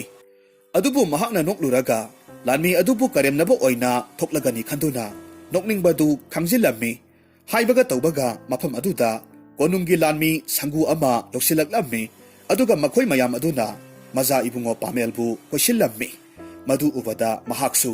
ลากนิบลานมีมายามอดูดาคุยได้เลระกะเยงีมาตามอดูดาลานนิสิงอดูนามหักบุพานาบะฮอนรักลัมมีอดูบุมาจ่าอิบุงอปาเมลนาลานมีมายามดูคงเลยทุอุนางักทกละกามาคุยน่ะหลังลักลีบะทารีดูพารากามาคุยมายามดาอนชิลากาทารีดูนากันทารามีลานีสิงดูดีอดุมนาตาวรกันีขลุดาวนามาซาสิงดูอีกอมกุมทกลุบานีอดุนามารัมออยรากามาคุยมายามดูมาจ่าอิบุงอปาเมลนาซาสันผู้บดงนาผู้รากาคุยตันตานารามีลานีมายามดูสูมาถอยหิงนาบะให้ดูนาคารายขังดนาคุยเจนเจลามีมาหักนาตาวรีบดูทั้งนาบะเลยบักกินิงทวดูกีนากงยาวขีรามีมาดูตาบดานิงทาวดูยามนังนาอสุมนาโซเลอีมาติกเลยบักนาบุอดีกบะไอเกให้สิงลาบะลานมีเตียงกอลบุในบังอัมลีบสิบุอสุมนาขันดูนานิงทาวอดูนาฮาริบามิสักตูกนาอวยรัมบะยายไฮนาวาคัลตาวรัมมีมหักนาพนาขันดูนาสูกนาอวยรัมบะยายไฮบดูดีมหักกิวาคัลดาทกลัมเดอุปายเลยตาวดากีทั้งนาบะเลยบักกินิงทาวอดูนามานายอามักขักกอกชิลัมมี ꯑꯗꯨꯒ ꯃꯅꯥꯏꯗꯨꯗ ꯑꯣꯟꯁꯤꯜꯂꯒ ꯑꯁꯨꯝꯅ ꯍꯥꯏꯔꯝꯃꯤ꯫ ꯍꯥꯏ ꯇꯥꯔꯤꯕ꯭ꯔꯥ ꯅꯈꯣꯏ ꯈꯔ ꯆꯠꯇꯨꯅ ꯅꯨꯄꯥ ꯑꯗꯨꯗ ꯏꯅꯤꯡꯊꯧꯅ ꯀꯣꯅꯨꯡꯗ ꯈꯣꯡꯂꯪꯂꯛꯇꯕ ꯌꯥꯗꯦ ꯍꯥꯏꯗꯨꯅ ꯄꯥꯎꯖꯦꯜ ꯄꯤꯔꯛꯏ ꯍꯥꯏꯔꯨꯁꯣ꯫ ꯃꯅꯥꯏ ꯑꯗꯨ ꯅꯤꯡꯊꯧꯒꯤ ꯌꯥꯊꯪ ꯐꯪꯂꯕ ꯑꯗꯨꯗ ꯂꯥꯟꯃꯤ ꯈꯔꯒ ꯂꯣꯏꯅꯅ ꯃꯖꯥ ꯏꯕꯨꯡꯉꯣ ꯄꯥꯃꯦꯜꯅ ꯂꯩꯔꯤꯕ ꯃꯐꯝꯗꯨ ꯇꯥꯅ ꯁꯒꯣꯜ ꯊꯧꯔꯒ ꯆꯠꯈ꯭ꯔꯦ꯫ ꯅꯤꯡꯊꯧꯒꯤ ꯃꯅꯥꯏ ꯑꯗꯨꯅ ꯃꯖꯥ ꯏꯕꯨꯡꯉꯣ ꯄꯥꯃꯦꯜꯗ ꯍꯥꯏꯖꯗꯨꯅ ꯃꯈꯣꯏꯒꯤ ꯀꯣꯅꯨꯡꯗ ꯃꯈꯣꯏꯒꯤ ꯅꯤꯡꯊꯧꯒꯤ ꯃꯅꯥꯛꯇ ꯄꯨꯔꯛꯂꯝꯃꯤ꯫ ꯑꯁꯨꯝꯅ ꯅꯤꯡꯊꯧ ꯑꯗꯨꯒ ꯃꯖꯥ ꯏꯕꯨꯡꯉꯣ ꯄꯥꯃꯦꯜꯒ ꯐꯝꯃꯤꯟꯅꯗꯨꯅ ꯋꯥꯔꯤ ꯋꯥꯇꯥꯏ ꯁꯥꯔꯝꯃꯤ꯫ ꯋꯥꯔꯤ ꯋꯥꯇꯥꯏ ꯉꯥꯏꯍꯥꯛ ꯇꯧꯔꯕ ꯃꯇꯨꯡꯗ ꯅꯤꯡꯊꯧ ꯑꯗꯨꯅ ꯃꯖꯥ ꯏꯕꯨꯡꯉꯣ ꯄꯥꯃꯦꯜꯕꯨ ꯀꯅꯥꯅꯣ ꯍꯥꯏꯕꯁꯤ ꯈꯪꯂꯛꯈꯤ꯫ ꯃꯍꯥꯛꯄꯨ ꯀꯅꯥꯅꯣ ꯈꯪꯕꯗ ꯅꯤꯡꯊꯧ ꯑꯗꯨꯒꯤ ꯃꯄꯨꯛꯅꯤꯡꯗ ꯑꯁꯨꯝꯅ ꯈꯜꯂꯛꯈꯤ꯫ ꯃꯍꯥꯛꯀꯤ ꯃꯇꯤꯛ ꯃꯊꯧꯅꯥ ꯑꯁꯤꯅꯅꯤ ꯂꯩꯕꯥꯛ ꯀꯌꯥ ꯁꯤꯟꯕ ꯊꯨꯡꯅ ꯃꯍꯥꯛꯀꯤ ꯃꯃꯤꯡ ꯆꯠꯂꯤꯕꯁꯤ ꯑꯁꯨꯝꯅ ꯈꯜꯂꯝꯃꯤ꯫ ꯑꯁꯤ ꯈꯟꯅ ꯈꯟꯅ ꯅꯤꯡꯊꯧ ꯑꯗꯨꯒꯤ ꯃꯄꯨꯛꯅꯤꯡꯗ ꯃꯖꯥ ꯏꯕꯨꯡꯉꯣ ꯄꯥꯃꯦꯜꯕꯨ ꯀꯔꯝꯅ ꯑꯋꯥꯐꯝꯗ ꯇꯥꯍꯟꯁꯤꯒꯦ ꯍꯥꯏꯅ ꯈꯜꯂꯝꯃꯤ꯫ ꯑꯁꯨꯝ ꯈꯜꯂꯛꯄ ꯃꯇꯝꯗ ꯂꯩꯕꯥꯛꯇꯨꯒꯤ ꯑꯋꯥꯡ ꯏꯊꯪ ꯊꯪꯕ ꯉꯝꯈꯩꯗ ꯂꯩꯕ ꯈꯨꯜ ꯑꯗꯨꯗ ꯂꯩꯔꯤꯕ ꯍꯤꯡꯆꯥꯕ ꯑꯗꯨ ꯍꯥꯠꯂꯨ ꯍꯥꯏꯅ ꯏꯟꯁꯤꯜꯂꯒꯦ ꯈꯜꯂꯝꯃꯤ꯫ ꯅꯤꯡꯊꯧ ꯑꯗꯨꯅ ꯃꯍꯥꯛꯀꯤ ꯃꯄꯨꯛꯅꯤꯡꯗ ꯈꯜꯂꯤꯕꯗꯨ ꯃꯖꯥ ꯏꯕꯨꯡꯉꯣ ꯄꯥꯃꯦꯜꯗ ꯍꯥꯏꯔꯝꯃꯤ꯫ ꯃꯗꯨ ꯇꯥꯕꯗ ꯃꯖꯥ ꯏꯕꯨꯡꯉꯣ ꯄꯥꯃꯦꯜꯅ ꯍꯤꯡꯆꯥꯕꯗꯨ ꯁꯣꯏꯗꯅꯃꯛ ꯍꯥꯠꯀꯅꯤ ꯍꯥꯏꯅ ꯋꯥꯁꯛꯂꯝꯃꯤ꯫ ꯃꯖꯥ ꯏꯕꯨꯡꯉꯣꯒꯤ ꯋꯥꯁꯛ ꯑꯗꯨꯗ ꯅꯤꯡꯊꯧꯗꯨꯗꯤ ꯑꯄꯦꯟꯕ ꯄꯣꯛꯂꯝꯃꯤ꯫ ꯑꯁꯨꯝ ꯇꯧꯅ ꯃꯖꯥ ꯏꯕꯨꯡꯉꯣ ꯄꯥꯃꯦꯜꯗꯨ ꯂꯩꯕꯥꯛ ꯑꯗꯨꯒꯤ ꯑꯋꯥꯡ ꯊꯪꯕ ꯉꯝꯈꯩꯗ ꯂꯩꯔꯤꯕ ꯈꯨꯜꯗꯨ ꯇꯝꯅ ꯈꯣꯡꯁꯥꯜꯂꯛꯂꯝꯃꯤ꯫ ꯃꯖꯥ ꯏꯕꯨꯡꯉꯣ ꯄꯥꯃꯦꯜꯅ ꯈꯨꯜꯗꯨ ꯌꯧꯔꯕ ꯃꯇꯝꯗ ꯈꯨꯟꯖꯥ ꯑꯃꯗ ꯍꯤꯡꯆꯥꯕꯗꯨꯒꯤ ꯂꯩꯐꯝ ꯍꯪꯂꯝꯃꯤ꯫ ꯃꯗꯨ ꯇꯥꯕꯗ ꯈꯨꯟꯖꯥ ꯑꯗꯨꯅ ꯃꯖꯥ ꯏꯕꯨꯡꯉꯣ ꯄꯥꯃꯦꯜꯗ ꯑꯣꯟꯁꯤꯜꯂꯒ ꯑꯁꯨꯝꯅ ꯍꯥꯏꯔꯛꯈꯤ꯫ ꯏꯕꯨꯡꯉꯣ, ꯅꯍꯥꯛꯅ ꯍꯥꯏꯔꯤꯕ ꯃꯐꯝ ꯑꯗꯨꯕꯨꯗꯤ ꯁꯤꯗꯒꯤ ꯑꯁꯨꯝ ꯆꯠꯂꯒ ꯂꯨꯄꯥ ꯃꯆꯨꯒꯤ ꯆꯤꯡ ꯑꯃꯈꯛ ꯎꯅꯤ꯫ ꯃꯗꯨꯒꯤ ꯆꯤꯡꯗꯨꯒꯤ ꯃꯇꯣꯜꯗ ꯍꯤꯡꯆꯥꯕꯗꯨ ꯂꯩꯕꯅꯤ꯫ ꯑꯗꯨꯕꯨꯅꯦ ꯏꯕꯨꯡꯉꯣ, ꯃꯐꯝꯗꯨꯗ ꯆꯠꯈꯤꯕ ꯀꯅꯥ ꯑꯃꯠꯇ ꯉꯁꯤ ꯐꯥꯎꯕ ꯍꯤꯡꯅ ꯍꯜꯂꯛꯇ꯭ꯔꯤ꯫ ꯑꯗꯨꯅ ꯌꯥꯔꯒꯗꯤ ꯅꯍꯥꯛꯁꯨ ꯃꯐꯝ ꯑꯗꯨꯗ ꯆꯠꯂꯨꯒꯅꯨ꯫ ꯈꯨꯟꯖꯥꯗꯨꯒꯤ ꯋꯥꯗꯨ ꯃꯖꯥ ꯏꯕꯨꯡꯉꯣ ꯄꯥꯃꯦꯜꯒꯤ ꯃꯅꯥꯗ ꯆꯪꯂꯝꯗꯦ꯫ ꯃꯍꯥꯛꯀꯤ ꯍꯥꯏꯕꯕꯨ ꯂꯨꯄꯥ ꯃꯆꯨꯒꯤ ꯆꯤꯡꯗꯨ ꯇꯝꯅ ꯆꯠꯄ ꯑꯁꯤꯈꯛꯇꯅꯤ ꯃꯍꯥꯛꯅ ꯈꯜꯂꯤꯕꯁꯤ꯫ ꯃꯍꯥꯛ ꯈꯨꯟꯖꯥꯗꯨꯅ ꯍꯥꯏꯔꯤꯕ ꯂꯨꯄꯥ ꯃꯆꯨꯒꯤ ꯆꯤꯡꯗꯨ ꯇꯝꯅ ꯌꯥꯝꯅ ꯌꯥꯡꯅ ꯈꯣꯡꯁꯥꯜꯂꯛꯂꯝꯃꯤ꯫ ꯑꯁꯨꯝ ꯇꯧꯅ ꯂꯥꯛꯄꯅ ꯆꯤꯡꯗꯨꯒꯤ ꯆꯤꯡꯈꯣꯡꯗ ꯂꯦꯞꯂꯝꯃꯤ꯫ ꯃꯖꯥ ꯏꯕꯨꯡꯉꯣꯅ ꯃꯆꯤꯟꯗ ꯁꯣꯜꯂꯤ꯫ ꯍꯥꯏ ꯍꯤꯡꯆꯥꯕ, ꯉꯁꯤꯗꯤ ꯅꯪꯒꯤ ꯑꯔꯣꯏꯕ ꯅꯨꯃꯤꯠ ꯑꯣꯏꯔꯒꯅꯤꯗꯣ꯫ ꯑꯁꯤ ꯍꯥꯏꯗꯨꯅ ꯃꯖꯥ ꯏꯕꯨꯡꯉꯣꯗꯨ ꯈꯣꯡꯂꯩ ꯊꯨꯅ ꯆꯤꯡꯗꯨꯒꯤ ꯆꯤꯡꯗꯣꯜꯗꯨ ꯇꯝꯅ ꯀꯥꯈꯠꯈ꯭ꯔꯦ꯫ ꯃꯍꯥꯛꯅ ꯆꯤꯡꯗꯨꯒꯤ ꯆꯤꯡꯌꯥ ꯌꯧꯔꯛꯄ ꯃꯇꯝꯗ ꯇꯨꯝꯂꯒ ꯂꯩꯔꯝꯕ ꯍꯤꯡꯆꯥꯕꯗꯨꯗꯤ ꯃꯤꯠꯀꯞ ꯊꯣꯔꯛꯂꯝꯃꯤ꯫ ꯍꯤꯡꯆꯥꯕꯗꯨꯅ ꯃꯤꯠꯀꯞ ꯊꯣꯔꯛꯄ ꯃꯇꯝꯗ ꯇꯥꯏꯕꯪ ꯃꯤꯒꯤ ꯃꯅꯝ ꯅꯝꯂꯝꯃꯤ꯫ ꯃꯇꯝ ꯑꯗꯨꯗ ꯍꯤꯡꯆꯥꯕꯗꯨ ꯃꯆꯤꯟꯗ ꯑꯁꯨꯝꯅ ꯁꯣꯜꯂꯤ꯫ ꯍꯤ, ꯇꯥꯏꯕꯪ ꯃꯤꯒꯤ ꯃꯅꯝꯅꯤ꯫ ꯃꯇꯝ ꯀꯨꯏꯔꯕꯒꯤ ꯇꯨꯡ ꯑꯁꯤꯗ ꯉꯁꯤꯗꯤ ꯇꯥꯏꯕꯪ ꯃꯤꯒꯤ ꯏ ꯊꯛꯄ ꯐꯪꯂꯒꯅꯤꯗꯣ꯫ ꯑꯁꯤ ꯍꯥꯏꯗꯨꯅ ꯍꯤꯡꯆꯥꯕꯗꯨ ꯌꯥꯝꯅ ꯍꯔꯥꯎꯅ ꯃꯖꯥ ꯏꯕꯨꯡꯉꯣ ꯄꯥꯃꯦꯜꯅ ꯂꯥꯛꯂꯤꯕ ꯂꯝꯕꯤꯗꯨ ꯇꯝꯅ ꯄꯥꯏꯊꯔꯛꯂꯝꯃꯤ꯫ ꯍꯤꯡꯆꯥꯕ ꯑꯗꯨꯅ ꯄꯥꯏꯊꯔꯛꯄꯗꯨ ꯃꯖꯥ ꯏꯕꯨꯡꯉꯣ ꯄꯥꯃꯦꯜꯅ ꯂꯥꯞꯇꯛꯅ ꯎꯔꯝꯃꯤ꯫ ꯃꯗꯨ ꯎꯕꯗ ꯃꯍꯥꯛ ꯃꯁꯥꯁꯨ ꯍꯤꯡꯆꯥꯕ ꯑꯗꯨꯒ ꯁꯥꯃꯨ ꯃꯌꯣꯛ ꯌꯥꯅꯕꯒꯤꯗꯃꯛ ꯁꯦꯝ ꯁꯥꯔꯝꯃꯤ꯫ ꯑꯁꯨꯝ ꯇꯧꯅ ꯃꯈꯣꯏ ꯑꯅꯤꯗꯨ ꯆꯤꯡꯌꯥꯏ ꯑꯗꯨꯗ ꯑꯀꯟꯕ ꯃꯑꯣꯡꯗ ꯂꯥꯟꯊꯦꯡꯅꯔꯝꯃꯤ꯫ ꯀꯥꯏꯅꯊꯪꯗ ꯃꯖꯥ ꯏꯕꯨꯡꯉꯣ ꯄꯥꯃꯦꯜꯅ ꯍꯤꯡꯆꯥꯕꯗꯨꯒꯤ ꯃꯊꯕꯥꯛ ꯁꯦꯒꯥꯏꯔꯝꯃꯤ꯫ ꯑꯁꯨꯝ ꯇꯧꯅ ꯃꯖꯥ ꯏꯕꯨꯡꯉꯣ ꯄꯥꯃꯦꯜꯅ ꯍꯤꯡꯆꯥꯕꯗꯨ ꯍꯥꯠꯂꯕ ꯃꯇꯨꯡ ꯂꯩꯕꯥꯛꯇꯨꯒꯤ ꯀꯣꯅꯨꯡ ꯇꯥꯅ ꯂꯥꯛꯂꯝꯃꯤ꯫ ꯂꯩꯕꯥꯛ ꯑꯗꯨꯒꯤ ꯅꯤꯡꯊꯧ ꯑꯗꯨꯗꯤ ꯄꯥꯎꯗꯨ ꯇꯥꯔꯨꯕꯗ ꯁꯥꯎꯅꯤꯡꯕ ꯍꯥꯏꯕꯗꯨ ꯑꯣꯏꯈ꯭ꯔꯦ꯫ ꯑꯗꯨꯕꯨ ꯂꯥꯏꯕꯛ ꯊꯤꯕꯗꯤ ꯍꯥꯏꯔꯤꯕ ꯇꯟꯖꯥ ꯑꯁꯤꯃꯛꯇꯗ ꯑꯇꯣꯞꯄ ꯂꯩꯕꯥꯛ ꯑꯃꯅ ꯃꯈꯣꯏꯒꯤ ꯂꯩꯕꯥꯛ ꯑꯗꯨꯗ ꯂꯥꯟ ꯇꯥꯁꯤꯜꯂꯛꯂꯝꯃꯤ꯫ ꯂꯥꯟꯃꯤ ꯑꯃꯅ ꯇꯍꯥ ꯇꯍꯥ ꯂꯥꯛꯇꯨꯅ ꯅꯤꯡꯊꯧ ꯑꯗꯨꯗ ꯈꯨꯔꯨꯝꯂꯒ ꯑꯁꯨꯝꯅ ꯍꯥꯏꯔꯦ꯫ ꯏꯅꯤꯡꯊꯧ ꯏꯕꯨꯡꯉꯣ, ꯊꯪꯅꯕ ꯂꯩꯕꯥꯛꯅ ꯑꯩꯈꯣꯏꯒꯤ ꯂꯩꯕꯥꯛ ꯑꯁꯤꯗ ꯂꯥꯟꯗꯥꯔꯛꯂꯦ꯫ ꯂꯥꯟꯃꯤꯗꯨꯒꯤ ꯋꯥ ꯇꯥꯕꯗ ꯅꯤꯡꯊꯧꯗꯨ ꯌꯥꯝꯅ ꯉꯛꯅ ꯃꯈꯣꯏꯒꯤ ꯂꯥꯟꯃꯤꯁꯤꯡꯗꯨ ꯂꯥꯟꯒꯤꯗꯃꯛ ꯁꯦꯝ ꯁꯥꯅꯅꯕ ꯍꯥꯏꯔꯝꯃꯤ꯫ ꯑꯁꯨꯝ ꯇꯧꯅ ꯂꯩꯕꯥꯛꯇꯨꯒꯤ ꯂꯥꯟꯃꯤ ꯃꯌꯥꯝꯗꯨ ꯑꯇꯣꯞꯄ ꯂꯩꯕꯥꯛꯀꯤ ꯂꯥꯟꯃꯤꯁꯤꯡ ꯑꯗꯨꯒ ꯂꯥꯟꯊꯦꯡꯅꯔꯝꯃꯤ꯫ ꯑꯗꯨꯕꯨ ꯂꯩꯕꯥꯛ ꯑꯗꯨꯒꯤ ꯂꯥꯟꯃꯤꯁꯤꯡꯗꯨ ꯑꯇꯣꯞꯄ ꯂꯩꯕꯥꯛꯀꯤ ꯂꯥꯟꯃꯤꯁꯤꯡꯒ ꯌꯦꯡꯅꯕꯗ ꯌꯥꯝꯅ ꯅꯣꯞꯂꯝꯃꯤ꯫ ꯑꯗꯨꯅ ꯃꯈꯣꯏꯒꯤ ꯂꯥꯟꯃꯤꯁꯤꯡꯗꯨ ꯑꯇꯣꯞꯄ ꯂꯩꯕꯥꯛꯀꯤ ꯂꯥꯟꯃꯤꯁꯤꯡ ꯑꯗꯨꯅ ꯂꯣꯏꯅꯃꯛ ꯍꯥꯠꯂꯝꯃꯤ꯫ ꯑꯣꯏꯔꯛꯂꯤꯕ ꯃꯇꯧ ꯑꯗꯨꯗ ꯂꯩꯕꯥꯛꯇꯨꯒꯤ ꯅꯤꯡꯊꯧꯗꯨꯗꯤ ꯀꯣꯛꯆꯥꯎꯕꯤ ꯀꯥꯔꯝꯃꯤ꯫ ꯅꯤꯡꯊꯧꯗꯨꯒꯤ ꯎꯄꯥꯏ ꯂꯩꯇ꯭ꯔꯕ ꯃꯇꯧ ꯑꯗꯨꯗ ꯃꯖꯥ ꯏꯕꯨꯡꯉꯣ ꯄꯥꯃꯦꯜꯗꯨ ꯅꯨꯡꯉꯥꯏꯔꯝꯗꯦ꯫ ꯃꯔꯝ ꯑꯗꯨꯅ ꯃꯍꯥꯛꯅ ꯑꯇꯣꯞꯄ ꯂꯩꯕꯥꯛꯀꯤ ꯂꯥꯟꯃꯤ ꯃꯌꯥꯝꯗꯨ ꯃꯍꯥꯛꯅ ꯃꯤꯠꯅ ꯀꯨꯞꯄꯗ ꯃꯥꯏꯊꯤꯕ ꯄꯤꯔꯝꯃꯤ꯫ ꯃꯕꯨꯛ ꯐꯠꯂꯝꯗ꯭ꯔꯕ ꯅꯤꯡꯊꯧꯗꯨ mahaki kudong tiraba siraba matamda maja ibungo Pamelna mateng pangbibaduda mahakna khalamliba wakhaldu thadokhirammi. Asum taungna thangnaba leibak adugi ningthau aduna maja ibungo Pamelbu bija pithak tawduna mahaki manakta lengdana leinaba hairammi. Adubu maja ibungo Pamelna mahaki khongchat adugi maramda tamlammi. Asum taungna maja ibungo Pameldu leibak adu thadokduna mahaki khongchattu makha tarammi. Asumna leibak kaya sinba thungna chatluraba matungda mareibakta amuk halaktuna yamna nunga yaifana pankhi.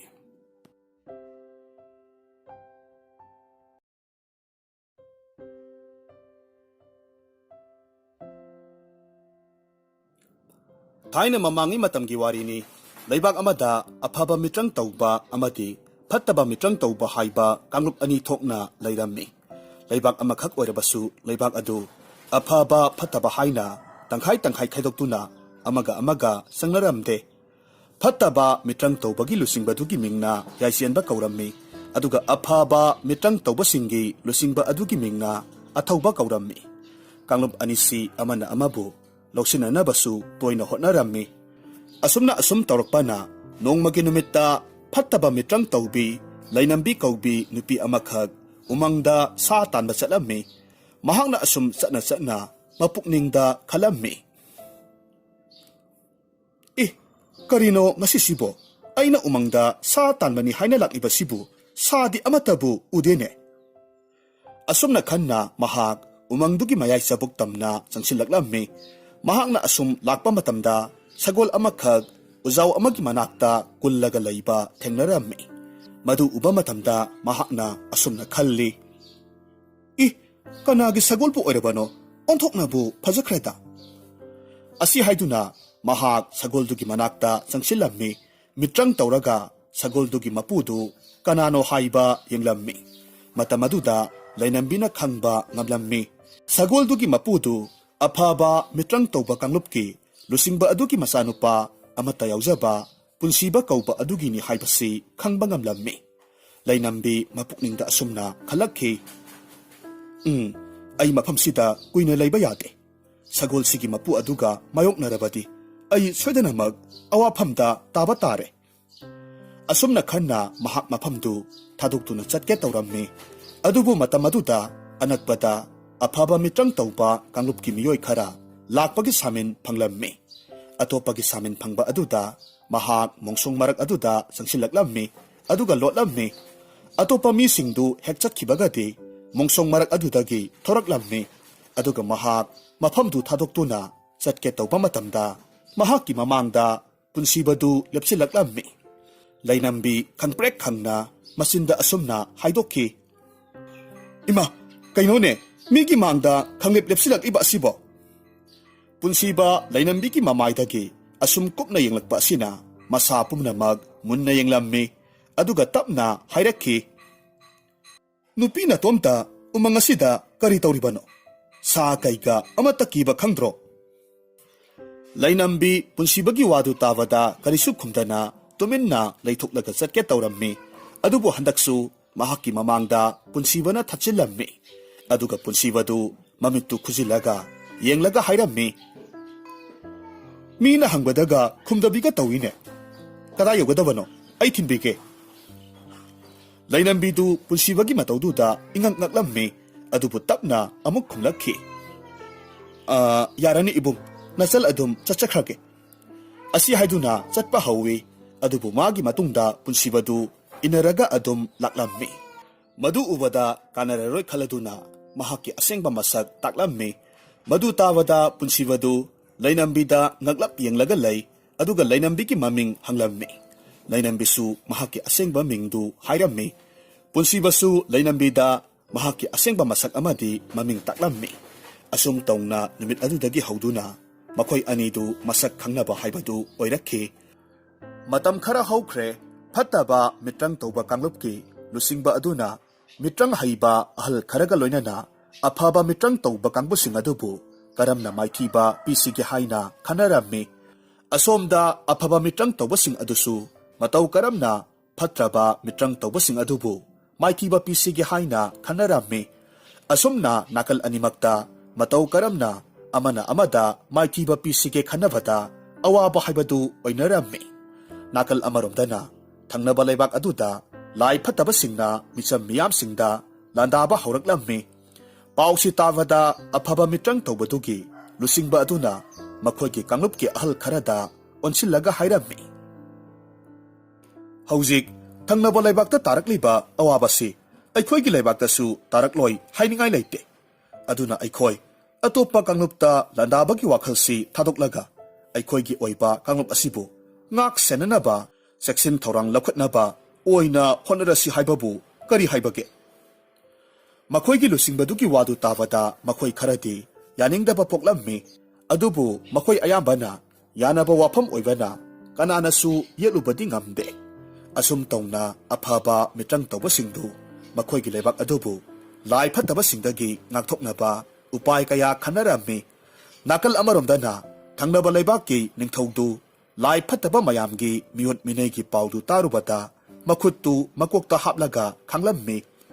ꯅꯤꯡꯊꯧ ꯑꯗꯨꯅ ꯃꯁꯥꯗꯨ ꯂꯩꯇꯥꯗꯅ ꯃꯆꯤꯟꯗ ꯑꯁꯨꯝꯅ ꯁꯣꯟꯖꯩ, ꯀꯔꯤꯅꯣ ꯑꯩꯅ ꯍꯧꯖꯤꯛ ꯇꯧꯒꯗꯕꯁꯤꯕꯣ?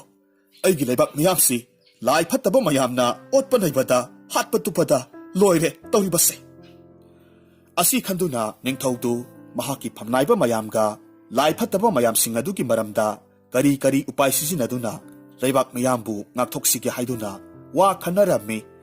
ꯈꯟꯅꯩ ꯍꯥꯏꯕꯒꯤ ꯋꯥꯅꯤ, ꯈꯟꯅꯔꯤꯕ ꯋꯥꯗꯨ ꯑꯣꯏꯕ ꯌꯥꯕ ꯋꯥꯗꯤ ꯑꯃꯠꯇ ꯌꯥꯎꯔꯝꯗꯦ꯫ ꯃꯗꯨꯅ ꯍꯦꯟꯅ ꯅꯤꯡꯊꯧꯗꯨ ꯃꯀꯣꯛ ꯁꯥꯕ ꯍꯥꯏꯕꯗꯨ ꯑꯣꯏꯔꯝꯃꯤ꯫ ꯑꯁꯨꯝ ꯈꯟꯅꯕꯗ ꯀꯥꯟꯅꯕ ꯐꯪꯗꯕꯗꯒꯤ ꯅꯤꯡꯊꯧꯗꯨ ꯑꯗꯨꯛꯀꯤ ꯃꯇꯤꯛ ꯁꯥꯎꯔꯝꯃꯤ꯫ ꯐꯝꯅꯥꯏꯕ ꯃꯌꯥꯝꯗ ꯑꯣꯟꯁꯤꯜꯂꯛꯂꯒ ꯑꯁꯨꯝꯅ ꯍꯥꯏꯔꯛꯈꯤ, ꯅꯈꯣꯏ ꯃꯌꯥꯝꯅ ꯍꯥꯏꯔꯤꯕꯗꯨ ꯑꯣꯏꯕ ꯌꯥꯕ ꯋꯥ ꯑꯃꯠꯇ ꯌꯥꯎꯗ꯭ꯔꯦ꯫ ꯑꯩ ꯅꯈꯣꯏ ꯃꯌꯥꯝꯒꯤ ꯋꯥꯗꯨ ꯇꯥꯅꯤꯡꯗ꯭ꯔꯦ꯫ ꯅꯈꯣꯏ ꯃꯌꯥꯝ ꯃꯐꯝꯁꯤ ꯊꯥꯗꯣꯛꯇꯨꯅ ꯊꯨꯅ ꯆꯠꯈ꯭ꯔꯣ꯫ ꯑꯁꯨꯝꯅ ꯍꯥꯏꯔꯛꯈꯤ꯫ ꯅꯤꯡꯊꯧꯒꯤ ꯋꯥꯗꯨ ꯇꯥꯔꯨꯕꯗ ꯐꯝꯅꯥꯏꯕ ꯃꯌꯥꯝꯗꯨ ꯐꯨꯛ ꯐꯨꯛ ꯍꯧꯒꯠꯂꯒ ꯃꯐꯝꯗꯨꯗꯒꯤ ꯆꯠꯅꯈ꯭ꯔꯦ꯫ ꯐꯝꯅꯥꯏꯕ ꯃꯌꯥꯝꯗꯨ ꯊꯣꯛꯈ꯭ꯔꯕꯗ ꯅꯤꯡꯊꯧꯗꯨ ꯃꯁꯥꯒꯤ ꯑꯁꯥꯎꯕꯗꯨ ꯐꯥꯊꯅꯕ ꯍꯣꯠꯅꯔꯝꯃꯤ꯫ ꯇꯥꯟꯖꯥ ꯑꯗꯨꯗ ꯃꯍꯥꯛꯀꯤ ꯃꯅꯥꯛꯇ ꯃꯅꯥꯏ ꯑꯁꯥꯟꯕꯗꯨ ꯆꯪꯁꯤꯜꯂꯛꯂꯝꯃꯤ꯫ ꯑꯗꯨꯒ ꯅꯤꯡꯊꯧꯗ ꯑꯣꯟꯁꯤꯜꯂꯛꯂꯒ ꯑꯁꯨꯝꯅ ꯍꯥꯏꯔꯛꯈꯤ, ꯏꯅꯤꯡꯊꯧ ꯏꯕꯨꯡꯉꯣ, ꯏꯅꯤꯡꯊꯧꯅ ꯊꯋꯥꯏ ꯋꯥꯕꯤꯔꯤꯕꯗꯨ ꯀꯣꯛꯅꯅꯕ ꯅꯅꯥꯏꯅ ꯋꯥꯐꯝ ꯑꯃꯇꯪ ꯍꯪꯒꯠꯆꯒꯦ꯫ ꯅꯤꯡꯊꯧꯗꯨ ꯃꯍꯥꯛꯀꯤ ꯃꯅꯥꯏꯒꯤ ꯋꯥꯗꯨ ꯇꯥꯕꯗ ꯃꯅꯥꯏ ꯑꯁꯥꯟꯕꯗꯨꯗ ꯉꯛꯅ ꯌꯦꯡꯉꯤ꯫ ꯑꯗꯨꯒ ꯑꯁꯨꯝꯅ ꯈꯨꯝꯂꯛꯂꯝꯃꯤ,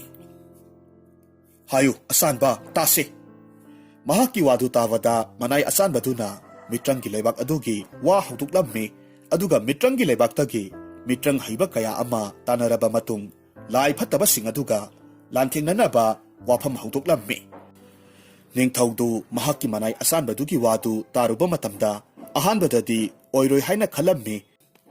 ꯑꯗꯨꯕꯨ ꯃꯅꯥꯏ ꯑꯁꯥꯟꯕꯗꯨꯅ ꯃꯤꯇ꯭ꯔꯪꯒꯤ ꯂꯩꯕꯥꯛ ꯑꯗꯨꯗ ꯃꯁꯥꯃꯛ ꯆꯠꯂꯒ ꯃꯤꯇ꯭ꯔꯪ ꯍꯩꯕ ꯃꯌꯥꯝ ꯈꯣꯝꯂꯨꯒꯦ ꯍꯥꯏꯅ ꯍꯥꯏꯔꯝꯃꯤ꯫